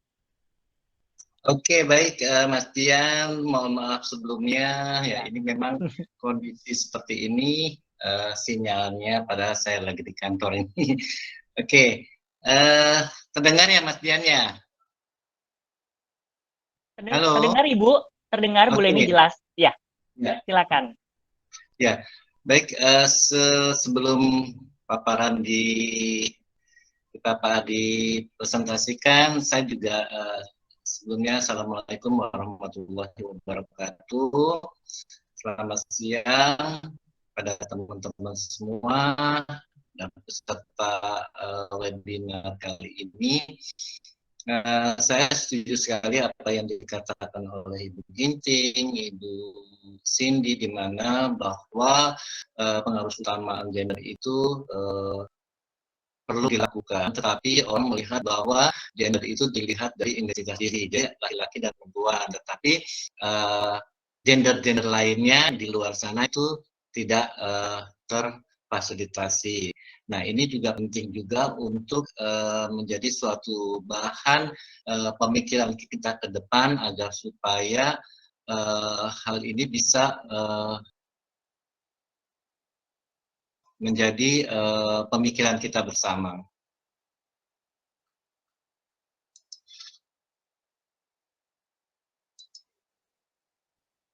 Kok nggak muncul ya ininya? Silakan Ibu, boleh lanjut karena sudah muncul di layar saya paparannya. Kok saya belum muncul ya? Iya, mungkin ada kendala sinyal di sana, tapi di sini yang ditampilkan sedang ada di slide masalah. Oh ya, masalahnya pertama adalah memang kurangnya informasi tentang masalah gender ya kepada masyarakat secara umum. Apa itu gender, kemudian juga seperti hingga mereka akhirnya menjadikan suatu pemikiran yang teka-teki gitu ya. Apa sih yang seharusnya kami lakukan, apa sih gender bentuknya seperti apa gitu. Mereka tahu laki-laki dan perempuan, tetapi itu kan bahwa laki-laki dan perempuan itu bukannya gender, tapi identitas diri.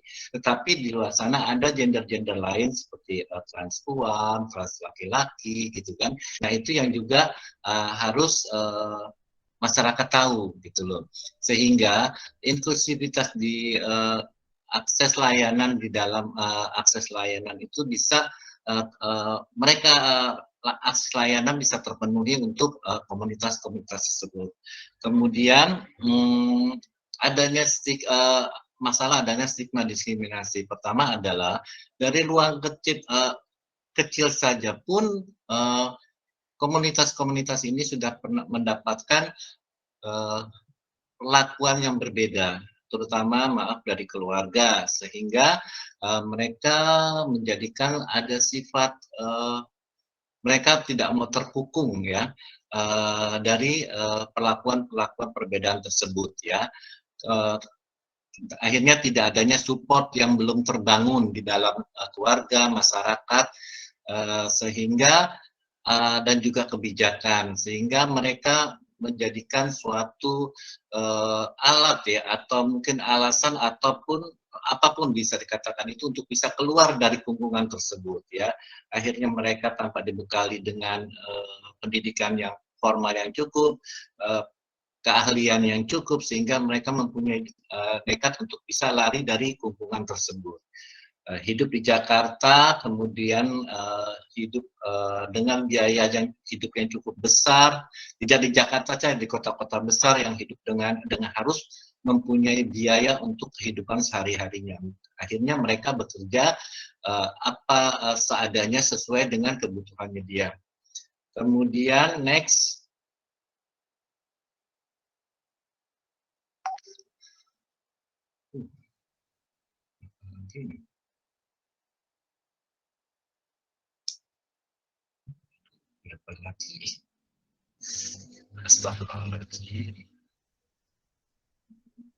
Belum muncul ya Bu Leni ya. Kalau di sini sudah muncul tentang tema akibat, Bu Leni. Akibat ya.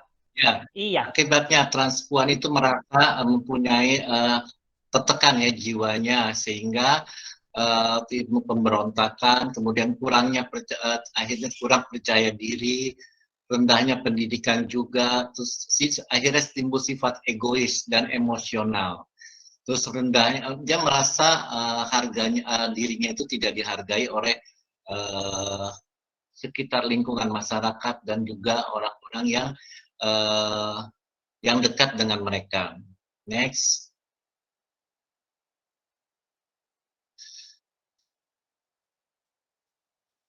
Mas Aan, tolong. Nah, sekarang ada di kendala, Bu Leni. Akhirnya mereka dengan jiwa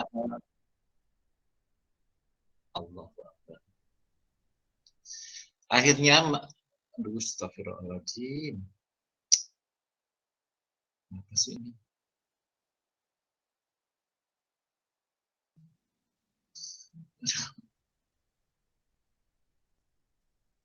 Halo, Bu Leni. Ya, akhirnya mereka tidak memiliki, akhirnya mereka tidak memiliki identitas diri, ya. Karena apa? Karena mereka sudah mereka tidak berpikir bahwa sudah saya tidak kuat di dalam keluarga, akhirnya mereka melarikan diri ke kota-kota besar tanpa dibekali oleh identitas diri. Kemudian di tempat yang barunya mereka mendapatkan stigma dan diskriminasi yang cukup tinggi. Akibatnya terhambatnya akses layanan kesehatan, karena pertama adalah aturan kalau misalnya mereka mau akses, mereka harus mempunyai identitas diri.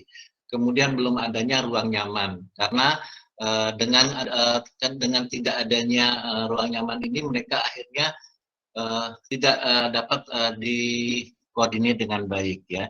sehingga kami juga sebagai lembaga yang menangani mereka juga agak kesulitan, tetapi dengan strategi-strategi yang ada kami bisa mengatasi permasalahan tersebut. Next. Nah, strategi kita adalah mengidentifikasi kebutuhan dari mereka. Apa sih yang dibutuhkan oleh mereka? Misalkan saat ini kita sudah mengadakan suatu program tentang pengadaan KTP, sehingga mereka bisa merasa terbantu sedikit, tetapi tidak semuanya waria ingin dibantu untuk bisa mendapatkan TP, karena mereka menganggap bahwa kalau mereka pindah ke Jakarta, mereka akan tidak diterima lagi di kampung permasalahan seperti itu. Jadi itulah sudah ada strategi, tapi dari mereka juga merasa bahwa itu tidak perlu untuk mereka pindah ke Jakarta, alamat Jakarta, tetapi mereka tetap alamat kampung, tetapi dia tidak mau ada usaha untuk bisa bagaimana supaya mereka mendapatkan NIK-nya di daerah tersebut, karena NIK itu kan harus didapat dari daerah asalnya.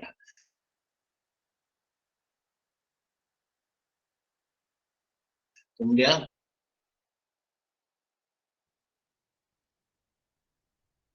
pendampingan secara kontinu. Nah, dengan adanya FG, pertemuan fokus group discussion, kemudian juga dengan adanya petugas-petugas dari wilayah masing-masing, kita bisa memantau mereka secara kontinu agar supaya yang diinginkan oleh mereka itu bisa terpenuhi walaupun tidak semaksimal mungkin.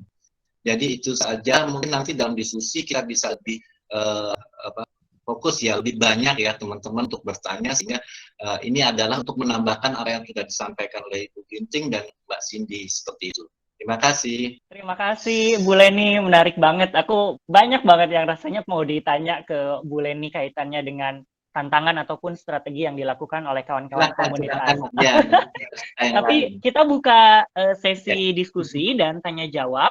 Nah, mungkin saya langsung menawarkan kepada kawan-kawan, jika ada kawan-kawan yang mau bertanya langsung ataupun berkomentar, silakan singkat saja, tidak lebih dari 3 menit, dan juga boleh raise hand. Nah, sambil menunggu, kalau ada teman-teman yang mau raise hand, saya akan bacakan beberapa pertanyaan maupun komentar yang masuk di kolom chat. Ada beberapa, saya langsung bacakan semua saja, dan nanti silakan Mbak Cindy ataupun Ibu Leni boleh sekaligus menanggapi pertanyaan ataupun komentar yang ada di kolom chat. Pertama ada dari Vina Beauty Salon and Wedding. Nah, ini Vina dari Persatuan Waria Renon Bali, ia asli Kalimantan, dan di sini ia tulis keprihatinannya melihat kawan-kawan waria di daerah di mana banyak dari mereka itu masih belum mengerti tentang HIV dan AIDS, dan juga berharap KPA atau mungkin institusi pemerintah terkait dan juga organisasi terkait itu gencar dan aktif lagi untuk menjangkau sesuai sasaran. Terus kemudian, nah ini juga ada soal stigma dan diskriminasi ya, kaitannya dengan ada yang sebut itu kena sesuatu ataupun penyakit kiriman, padahal HIV itu bisa dicegah dan juga sudah ada obatnya, yaitu ARV itu tadi ya. Lalu kemudian ada Farida Indriani. Nah, ia ingin menanyakan apakah ada sumber data yang dapat kami akses terkait anak yang HIV/AIDS atau anak dari orang tua yang HIV/AIDS. Nah, sumber data ini dia sangat perlukan untuk meningkatkan jangkauan program. Nah, mungkin ini Farida bekerja di organisasi terkait ya. Oh, di Wahana Visi Indonesia. Farida, kalau untuk data sebetulnya ada di Kemenkes itu Pusdatin Kemkes atau pusdatin.kemkes.go.id. Sementara data terkait lainnya juga ada di Kementerian Pemberdayaan Perempuan dan Perlindungan Anak. Tapi mungkin nanti Mbak Cindy ingin menambahi, silakan. Lalu kemudian ada kawan Nur Hayati. Di sini ia bilang dulu belum menikah untuk yang kedua dan benar-benar tidak tahu statusnya. Maksudnya status HIV-nya ya.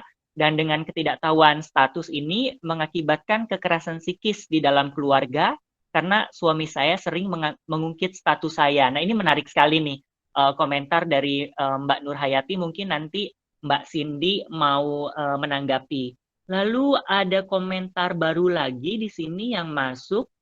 Ada yang tanya bagaimana cara melihat tolak ukur penggunaan kondom pada pasangan ODIF. Apakah dia menggunakan apa tidak? Nah, ini sebenarnya menarik. Itu negosiasi dalam relasi seksual itu penting sekali ya, dan memastikannya juga betul-betul harus dipastikan. Itu dari Ajik Kudus, dan ia tanya soal Undang-Undang TPKS. Nah, itu sudah ya, Undang-Undang TPKS. Lalu kemudian Aji juga bertanya lebih lanjut, sejauh mana pemahaman terkait transgender di layanan kesehatan. Nah, ini menarik. Nanti mungkin Ibu Leni bisa menanggapi nih, layanan kesehatan, apakah masih punya diskriminasi atau stigma ketika melakukan pelayanan kepada teman-teman transgender.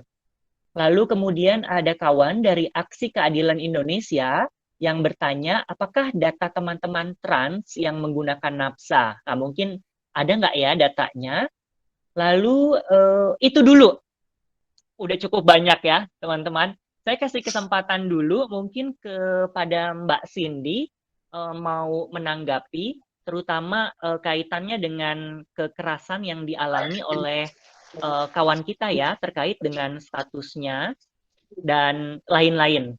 Kaitannya dengan anak ataupun ya mungkin program-program ibu dan anak yang positif itu menarik ya, karena ada juga program You Equals You, Undetected Untransmittable, itu juga bisa dipakai kalau nggak salah ya Mbak Cindy, untuk ibu dan anak untuk program melahirkan atau menyusui.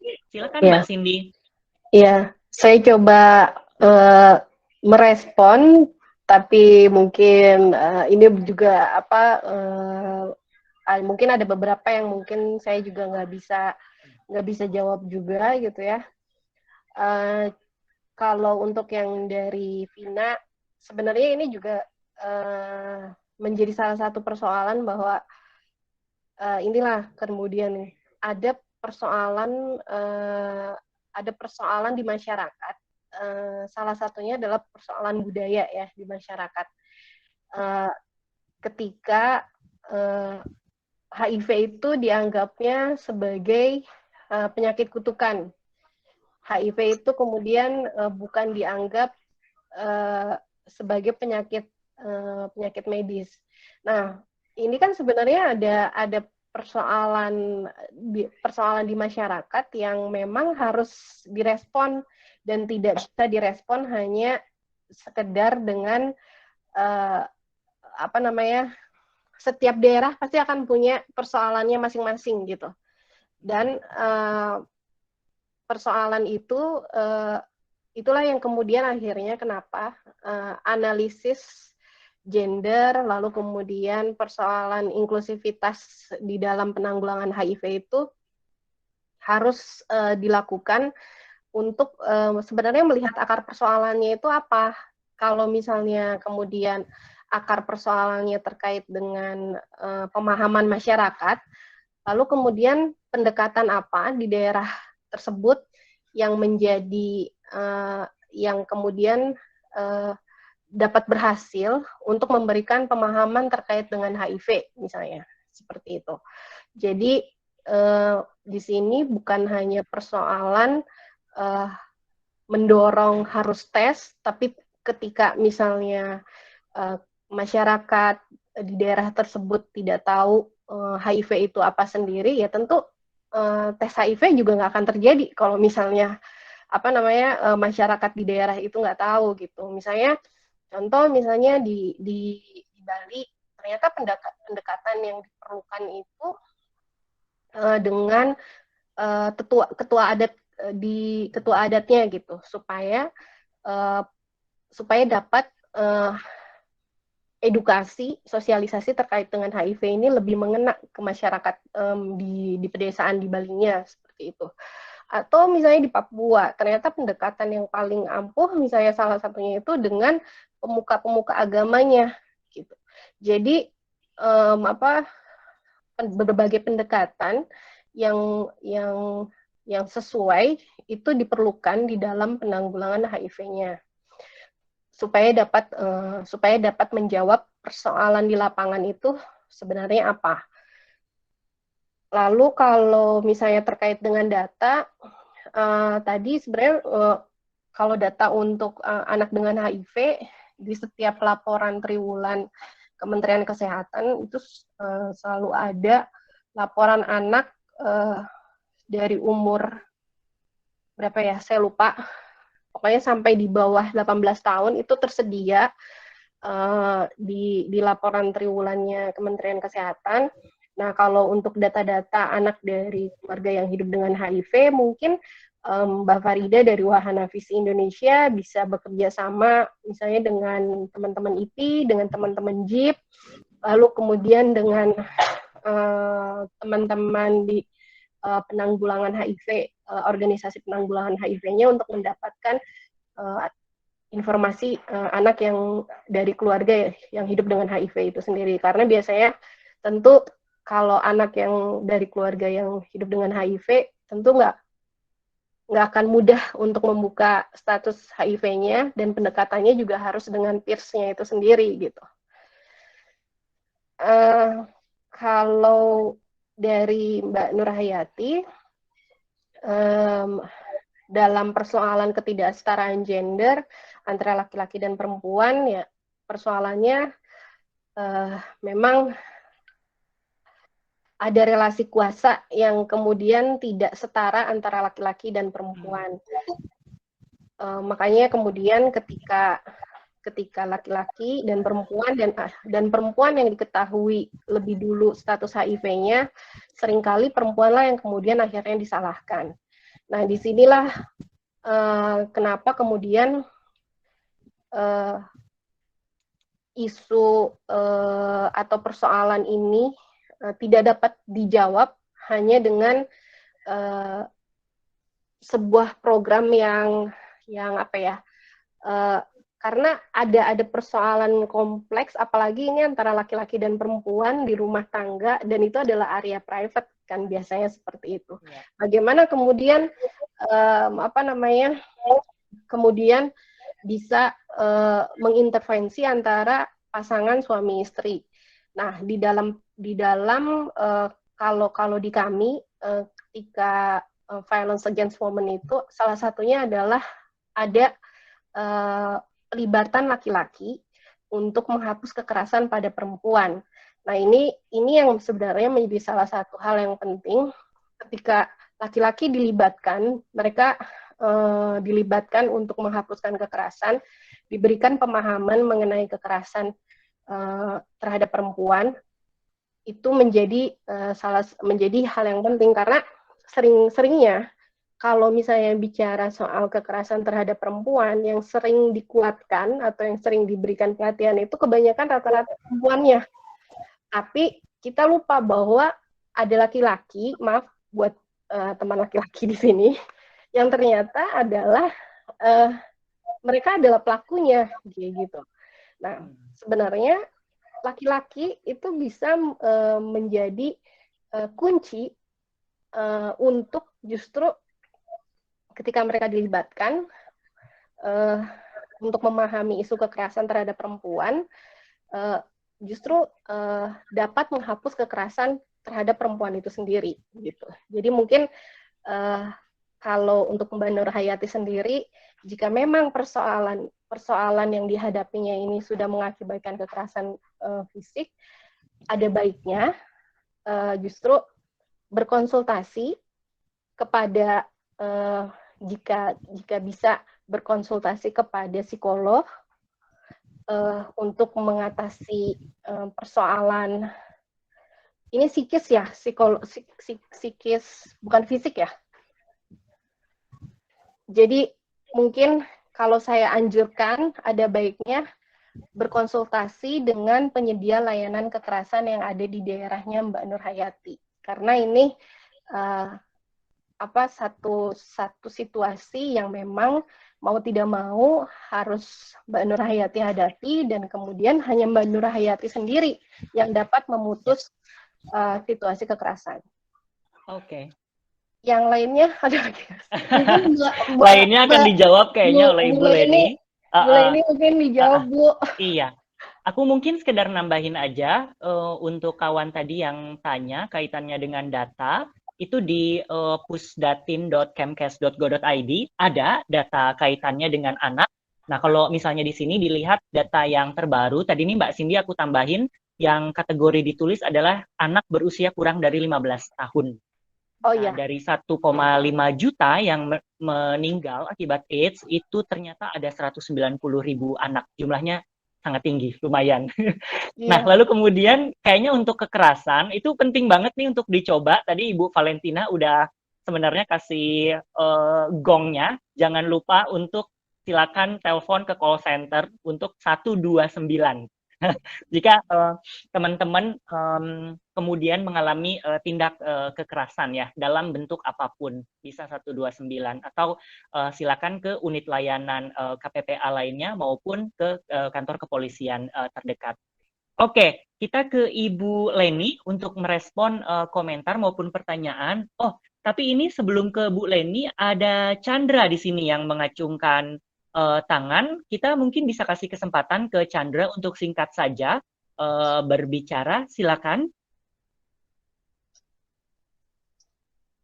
Silakan Chandra. Kita kasih kesempatan untuk bicara. Oh, belum bisa aktif. Mungkin bisa di... Oke, sudah Chandra informasi dari kawan panitia. Silakan singkat saja ya. Oke, Mas Nurdiansyah, terima kasih. Mas Nurdiansyah, terima kasih Mas. Pertanyaan sebenarnya untuk Mbak Cindy dengan Ibu Leni. Mbak Cindy, kalau misalnya yang kemarin itu sempat kami dengar itu kan ada program bersama yang dengan UN Women untuk paket layanan esensial untuk women living with HIV sama anak perempuan yang menjadi korban kekerasan ya Mbak ya. Pertanyaannya, apakah kegiatan tersebut itu masih sustain sampai sekarang Mbak berlangsung? Dan juga dalam kegiatan itu jadi apa yang bisa dilakukan oleh rekan-rekan kita wanita yang hidup dengan HIV ketika dia mendapatkan kekerasan dengan partner intimnya atau dari pasangan intimnya atau kekerasan gitu, KDG-nya gitu Mbak. Itu Mbak, sejauh mana itu berlangsung sampai sekarang atau masih ada atau tidaknya. Lalu kepada Ibu Leni, untuk teman-teman trans, aku rasa beberapa teman-teman transpuan itu kan sudah banyak wadahnya ya Ibu. Nah, yang aku mau tanyakan untuk teman-teman yang transmen Ibu, yang trans laki-laki itu apakah apakah selalu itu dilibatkan dalam kegiatan-kegiatan yang berkaitan dengan isu HIV atau mengapa ya mereka teman-teman kita yang trans laki-laki ini kayak terkesannya lebih individu lebih sendiri-sendiri gitu loh Bu. Jadi kenapa sulit banget kita bisa ketemu atau kita bisa jangkau untuk pencegahan program-program HIV gitu Bu. Itu aja Mas Dian pertanyaan dari aku untuk Mbak Cindy dan Ibu Leni. Thank you, over. Terima kasih Chandra. Saya akan kasih kesempatan ke Ibu Leni untuk langsung merespon, tapi nanti kita bisa kembali lagi ke Mbak Cindy untuk merespon soal kekerasan dengan pasangan ya. Silakan Ibu Leni. Ya, terima kasih Mas Dian. Maaf saya tidak menyalakan videonya ya, takut jaringannya. Ya. Oke. Baik, aku ingin menambahkan aja apa yang dikatakan Mbak Cindy dari Vina ya tentang kurangnya informasi teman-teman transpuan itu di Bali. Sebetulnya di Bali itu banyak sekali LSM-LSM yang bergerak di pencegahan dan penanggulangan HIV. Salah satunya contohnya adalah Daya Dewata. Mungkin final sebetulnya juga mereka juga sudah ada petugas PIC-nya di masing-masing renon juga ada. Yang saya kenal itu ada Tasya ya. Tasya di sana dia juga bisa kemampuannya cukup kuat juga dalam informasi HIV. Coba menghubungi Tasya, kemudian Tariska juga, dia ada di Kute, dia juga salah satu aktivis HIV/AIDS. Nah, mungkin Vina bisa menanyakan hal-hal yang belum Vina atau kawan-kawan di Renon itu belum paham betul tentang informasi HIV. Kemudian, Bu Leni, maaf, permisi, dikoreksi oleh Vina. kalau teman-teman yang di Kalimantan Tengah, apakah ada informasinya, Bu? Oh, di Kalimantan Tengah. Iya. Nah, kita juga, nah ini juga GTI ini juga kesulitan juga itu mengidentifikasi teman-teman LSM yang di sana gitu ya. Karena saat ini juga GTI sedang mengidentifikasi apa organisasi komunitas transpuan dan juga transmen untuk bisa kita mengadakan koordinasi dengan baik gitu. Justru itu mungkin nanti Vina bisa memberikan informasi ke kami sehingga kami juga bisa menghubungi ke sana gitu. Itu saja Vina, mohon maaf ya.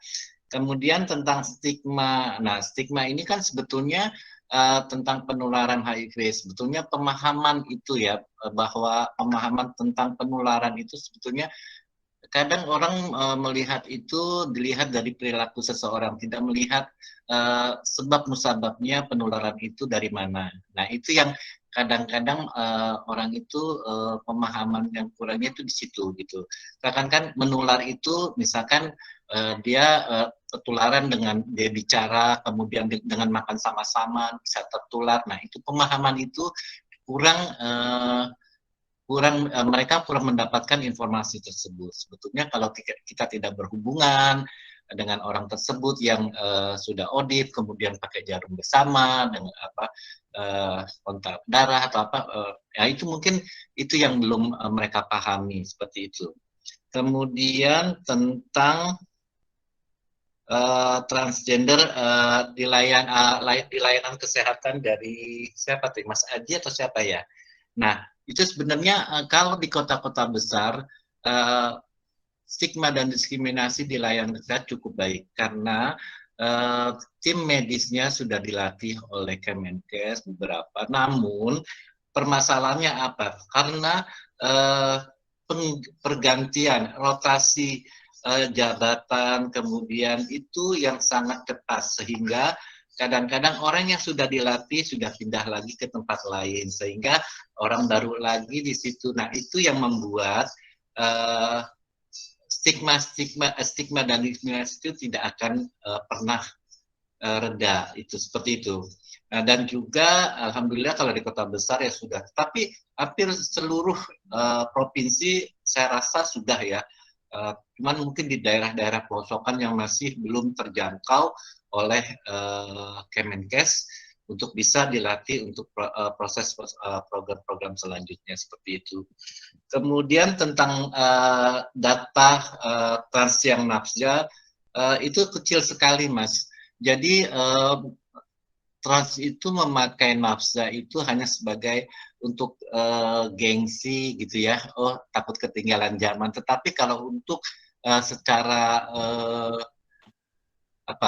rutin itu tidak gitu, hanya sebagai gengsi aja. Kemudian juga misalkan dia untuk meningkatkan percaya diri mereka gitu, itu hanya sebatas itu aja. Jadi tidak, makanya kasusnya itu tidak terlihat ya, seperti itu.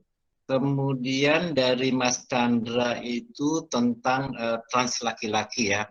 Justru itu saat ini GTI sedang mengumpulkan teman-teman dari sudah ada di 15 provinsi itu kontak person teman-teman transmen. Nah, saat ini kita hari ini sebetulnya tadi jam 1 kita sudah melakukan koordinasi by Zoom kepada transmen laki-laki di daerah Indonesia bagian timur ya terakhir ini. Jadi itu sih sebenarnya kita sedang mengidentifikasi teman-teman. Kenapa mereka agak susah gitu ya? Memang salah satu kendalanya di situ mereka tidak mau terbuka. Padahal itu kan sebetulnya untuk kebaikan dan juga mereka merasa bahwa terfasilitasi kebutuhan-kebutuhan yang selama ini mereka butuhkan, seperti itu. Oke, sementara itu Bu Leni kayaknya ada 2 pertanyaan atau 2 komentar lagi yang menarik untuk ditanggapi Bu Leni kaitannya dengan kelompok LGBTIQ. Yang pertama ini ada dari Mai Miawati, ini kaitannya dengan persekusi Bu Leni. Jadi kaitannya dengan stigma, lalu kemudian ada ini kekerasan yang juga diutarakan lewat media sosial, jadi kemudian itu bisa berdampak pada perundungan, bahkan penggerebekan ya, persekusinya. Nah, gimana mungkin Bu Leni ingin menanggapi situasi itu, karena itu tentu saja selain menguatkan stigma dan diskriminasi juga mengancam. Lalu kemudian dari Nur Hayati, itu ada yang dia bilang ini diberhentikan kerja karena status HIV-nya sebagai orang dengan HIV, padahal sudah kerja di sana 3 tahun, tapi kemudian mengalami didiskriminasi ya di lingkungan kerja karena sampai dipecat gitu. Mungkin Bu Leni mau menanggapi soal itu ya, situasi-situasi yang dialami oleh teman-teman komunitas, Bu. Oke, baik. Pertama adalah stigma tentang persekusi untuk LGBTQ. Sebetulnya ini juga kan kita juga tidak bisa menyalahkan sepihak ya, masyarakat atau aparat ya. Kita juga harus melihat ke diri kita sendiri, apakah kita sudah berbuat sesuai dengan etika moral ya yang ada dilakukan oleh sebagian dari masyarakat seperti itu. Jadi ini juga jangan kita selalu menyalahkan orang lain, tetapi kita harus berkaca kepada diri kita gitu ya, apakah kita sudah baik gitu. Tapi kalau misalkan persekusi ini dilakukan setelah kita juga tidak melakukan apapun gitu kan, kadang-kadang di suatu tempat itu ada aturan-aturan yang memang harus kita sebagai komunitas harus kita perhatikan. Nah ini yang kurang jeli dari komunitas seperti itu. Ada aturan tapi dilanggar, akhirnya persekusi akhirnya menjadi viral seperti itu. Nah ini juga terjadi. Misalkan terjadi ada kasus di daerah Jakarta Timur, mereka sudah ada aturan di RT setempat, bla bla bla, tetapi dia masih langgar, kemudian ada persekusi. Itu kita akhirnya kita menjadi menjadi jalan tengah, sudah selesai, kemudian hal-hal yang ini tidak akan terulang lagi. Nah itulah yang kita lakukan seperti itu. Dan juga peran media sebenarnya di sini harus sebenarnya fungsi dari media itu kan harus netral ya, tidak bisa harus memberatkan satu sama lain gitu. Jadi jangan kita untuk mengejar peningkatan berita untuk meningkatkan viralnya, tetapi sifat dari media sebenarnya harus dia netral, memberikan berita-berita yang sebetulnya ada di lapangan seperti itu. Nah, ini sebenarnya kita juga pada waktu yang pernah melakukan hal ini juga kan, bagaimana tanggapan media terhadap tentang komunitas seperti ini. Tetapi ya pertama balik lagi ke kadang-kadang ada juga misalkan dari misalkan penulis yang sudah menuliskan berita sesuai dengan kondisi di lapangan, tetapi di editornya itu karena mereka juga takut akan dibombardir oleh kelompok lain, makanya diberitakanlah seperti itu. Nah ini juga kurang adil ya. Kami inginkan bahwa peran media sebenarnya sini harus keadilan itu harus ditegakkan seperti itu. Kemudian untuk Mbak Nur Hayati sebenarnya ini tidak perlu ya status, misalkan Mbak Nur Hayati ketahuan statusnya kemudian dari pihak perusahaan itu diberhentikan. Sebetulnya ini juga selama Mbak Nur Hayati tidak status HIV-nya tidak mengganggu kinerja Mbak Nur Hayati, sebenarnya perusahaan juga harus melihat ke situ, kecuali kalau Mbak Nur Hayati sudah tidak mampu mengerjakan bidangnya itu, tapi kalau masih sehat apapun sebetulnya itu kesalahan besar dari perusahaan itu. Nah inilah namanya inklusivitas di tempat kerja ini, sebetulnya sih sudah ada undang-undangnya seperti itu Mbak. Jadi ini juga kita dengan mitra lain juga berusaha untuk bisa perusahaan itu memahami tentang status dari karyawannya seperti itu. Jadi hal seperti itu sebenarnya tidak dibenarkan kalau misalkan ada salah satu karyawan kemudian statusnya diberhentikan. Dan ada juga persyaratan dalam satu perusahaan itu harus memeriksakan diri sebelum mereka itu juga tidak diangkat. Karena itu menyalahkan prosedur. Itu Mas Dian.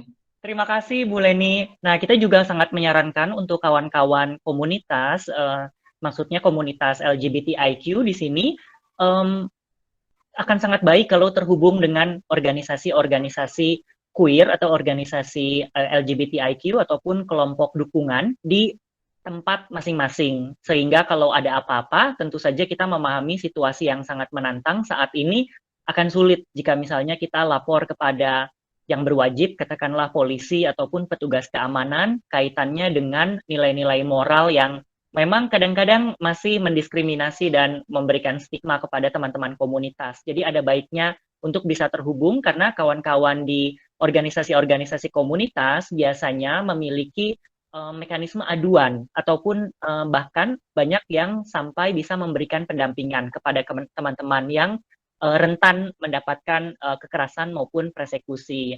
Dan juga untuk teman-teman yang mungkin masih ragu-ragu, takut, ataupun khawatir jika mau mengetahui tentang HIV ataupun melakukan tes misalnya di puskesmas terdekat, sebenarnya bisa juga didampingi oleh teman sebaya dengan mengontak organisasi-organisasi yang memberikan pendampingan. Ada banyak sekali, PKBI, mungkin JIP juga bisa memberikan masukan dan ada hotline yang itu mungkin bisa membantu teman-teman. Karena kita tahu layanan kesehatannya itu ada, tetapi kita tentu aja nggak bisa menjamin bahwa tenaga kesehatannya itu ramah terhadap siapapun. Nah, ini kita sudah masuk jam 4. Kayaknya aku cek di kolom chat udah tidak ada lagi pertanyaan maupun komentar.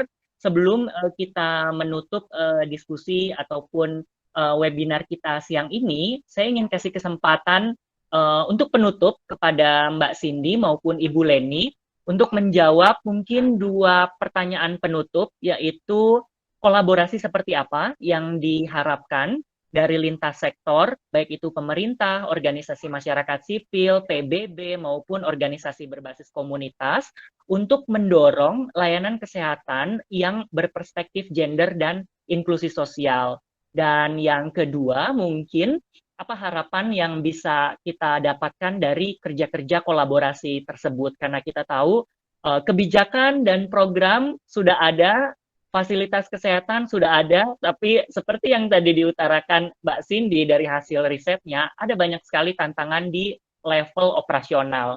Silakan saya berikan dulu ke Mbak Cindy, terus ke Ibu Leni untuk kita bisa menutup webinar kita siang sampai sore ini. Silakan Mbak Cindy. Oke, makasih Mas Dian. Tadi sebenarnya ada pertanyaan dari Mas Chandra yang belum dijawab, tapi nanti mungkin bisa ngobrol lebih lanjut lagi ya Mas Chandra. Oke, tapi dari salah satu hal yang ingin saya respon dari Mas Chandra adalah ketika teman-teman mengalami kekerasan berbasis gender dan kekerasan seksual, hal pertama yang harus teman-teman hal yang paling penting yaitu ketika setelah menghadapi kekerasan tersebut adalah utamakan keselamatan diri teman-teman terlebih dahulu. Itu menjadi salah satu hal yang penting. Lalu yang kedua, ketika teman-teman mengalami kekerasan seksual, itu sebisa mungkin segera lapor apapun yang terjadi. Karena ini kekerasan seksual, jangan mandi atau apa, langsung ke UGD supaya bisa segera divisum dan dilaporkan jika memang teman-teman mau melaporkan, karena ketika menghadapi kekerasan itu banyak hal yang kemudian menghambat untuk mau melaporkan. Lalu yang ketiga itu adalah bicara dengan orang yang terdekat. Jadi yang paling penting adalah satu, keselamatan teman-teman yang mengalami kekerasan itu menjadi yang penting. Tadi juga saya setuju dengan Mas Dian, harus mendekat kepada kelompok-kelompok organisasi yang bisa memberikan dampingan supaya kemudian nanti teman-teman yang mengalami kekerasan itu didampingi dan diberikan dukungan. Itu berlaku juga dengan teman-teman yang perempuan dengan HIV juga. Nah, kalau tadi yang berkaitan dengan pertanyaannya Mas Dian, kolaborasi seperti apa? Tentunya kolaborasi yang kolaborasi ketika di antara baik itu dengan pemerintah, mitra pembangunan, dan juga dengan komunitas, tentunya kolaborasi yang setara ya. Jadi meskipun misalnya antara kita pasti, karena di sini ketika kita bicara soal respon penanggulangan HIV, maka kita akan saling membutuhkan satu sama lain. Jadi sangat penting kemudian kolaborasi yang terbentuk itu adalah kolaborasi yang setara satu sama lain, sehingga akhirnya program atau layanan yang inklusif atau layanan yang responsif gender itu akan tercipta karena kolaborasi atau dukungan yang kita dapatkan itu sama-sama saling setara, tidak menganggap bahwa saya penyedia layanan kesehatan, maka relasi kuasa saya lebih tinggi dibandingkan dengan teman-teman komunitas atau teman-teman pendamping sebaya. Karena teman-teman adalah pendamping sebaya, tidak berarti bahwa ketika mendampingi orang dengan HIV, mendampingi teman-teman populasi kunci yang lain, itu memberikan hak bahwa teman-teman memiliki kuasa yang lebih tinggi kepada mereka. Jadi kalau saya berharapnya tentunya adalah kolaborasi yang setara di antara semuanya. Lalu kemudian, tadi yang keduanya apa? Apa harapan? Ya, apa harapannya Mbak Cindy untuk kerja-kerja kolaborasi yang setara itu sebenarnya menarik banget. Tapi itu sulit banget ya kita lakukan. Ya, emang. Mungkin harapannya gini, kalau dengan kolaborasi yang setara itu harapannya tentunya program layanan yang responsif gender dan yang inklusi tentunya akan tercipta. Dan yang harus disadari adalah meskipun kita sama-sama bekerja sama, kalau tidak semua, kemudian tidak semua layanan atau tidak semua organisasi atau tidak semua penyedia layanan itu komplit gitu bisa memberikan layanan. Pasti ada kelemahannya, sehingga penting untuk bisa berkoordinasi dan berkolaborasi satu sama lain. Jadi mungkin tidak ada program atau layanan yang akan sempurna. Justru dengan kolaborasi yang baik, yang setara, kita akan mampu menciptakan program dan layanan yang responsif gender dan inklusif, karena saling melengkapi satu sama lain. Oke. Mungkin itu. Terima kasih Mbak Cindy. Nah, kemudian kita ke Bu Leni. Singkat saja Bu Leni. Kira-kira kerja-kerja kolaborasi seperti apa yang bisa diupayakan ataupun disarankan oleh kawan-kawan komunitas Bu Leni? Silakan Bu. Ya, dan ada harapan apa?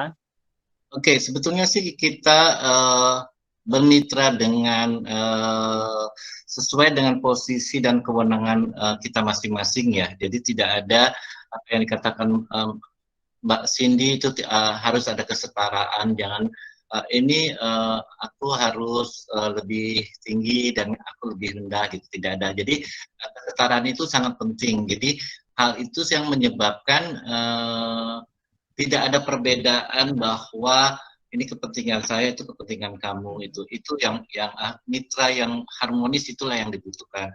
Kemudian harapannya adalah kita juga harus singkat aja melihat dan mentelaah ke Undang-Undang Dasar 1945 bahwa semua orang punya hak untuk punya hak apapun ya tanpa terkecuali itu tanpa melihat gender dia siapa. Itu saja sih sebetulnya. Makasih Mas Dian. Terima kasih Bu Leni. Mungkin nambahin aja ya, salah satu bentuk kolaborasi ataupun kemitraan yang setara itu adalah adanya partisipasi yang bermakna dari masing-masing kelompok. Dan mengapresiasi sekali untuk kawan-kawan dari JIP pada siang sampai sore ini gitu, komplit menghadirkan berbagai narasumber dari masing-masing lembaga ataupun masing-masing komunitas gitu. Senang sekali ada Ibu Leni dan juga saya diundang karena saya bagian dari komunitas LGBTIQ+ juga. Dan mudah-mudahan kita bisa saling mempererat kerja-kerja kolaborasi lagi gitu secara setara ke depannya melalui diskusi ini, dan kita harap tentu saja diskusi ini menjadi semacam pemantik untuk kemudian kita banyak memperbincangkan soal perspektif gender dan inklusi sosial dalam berbagai kebijakan, program, maupun sampai pada tataran operasionalisasi berbagai program ataupun kegiatan-kegiatan terkait upaya penanggulangan HIV khususnya maupun layanan kesehatan yang inklusif ya pada umumnya. Terima kasih sekali, kita banyak tadi mendengar dan juga mendapatkan pemahaman soal kebijakan akses kesehatan yang inklusif bagi minoritas dan juga kelompok rentan dari Ibu Valentina Ginting, dan juga makasih Mbak Cindy yang sudah memaparkan dan memberikan kita perspektif dan juga berbagai hasil penelitian dari pentingnya pengarusutamaan gender dan inklusi sosial kaitannya dengan program-program HIV maupun kesehatan secara umum. Dan dari Ibu Leni tentu saja kita banyak belajar tentang tantangan-tantangan dan strategi-strategi yang bisa kita petik dari pembelajaran teman-teman komunitas dan juga partisipasi aktif sebetulnya dari teman-teman komunitas. Jadi saya agak-agak tersinggung kadang-kadang tuh populasi kunci cuma dilihat sebagai objek dari program atau kebijakan, tapi senang sekali Ibu Leni menegaskan bahwa apa yang dikatakan di dalam kerja-kerja HIV sebagai populasi kunci, sebetulnya mereka juga turut andil maupun aktif berpartisipasi dan ada di garda depan untuk upaya-upaya penanggulangan HIV dan AIDS.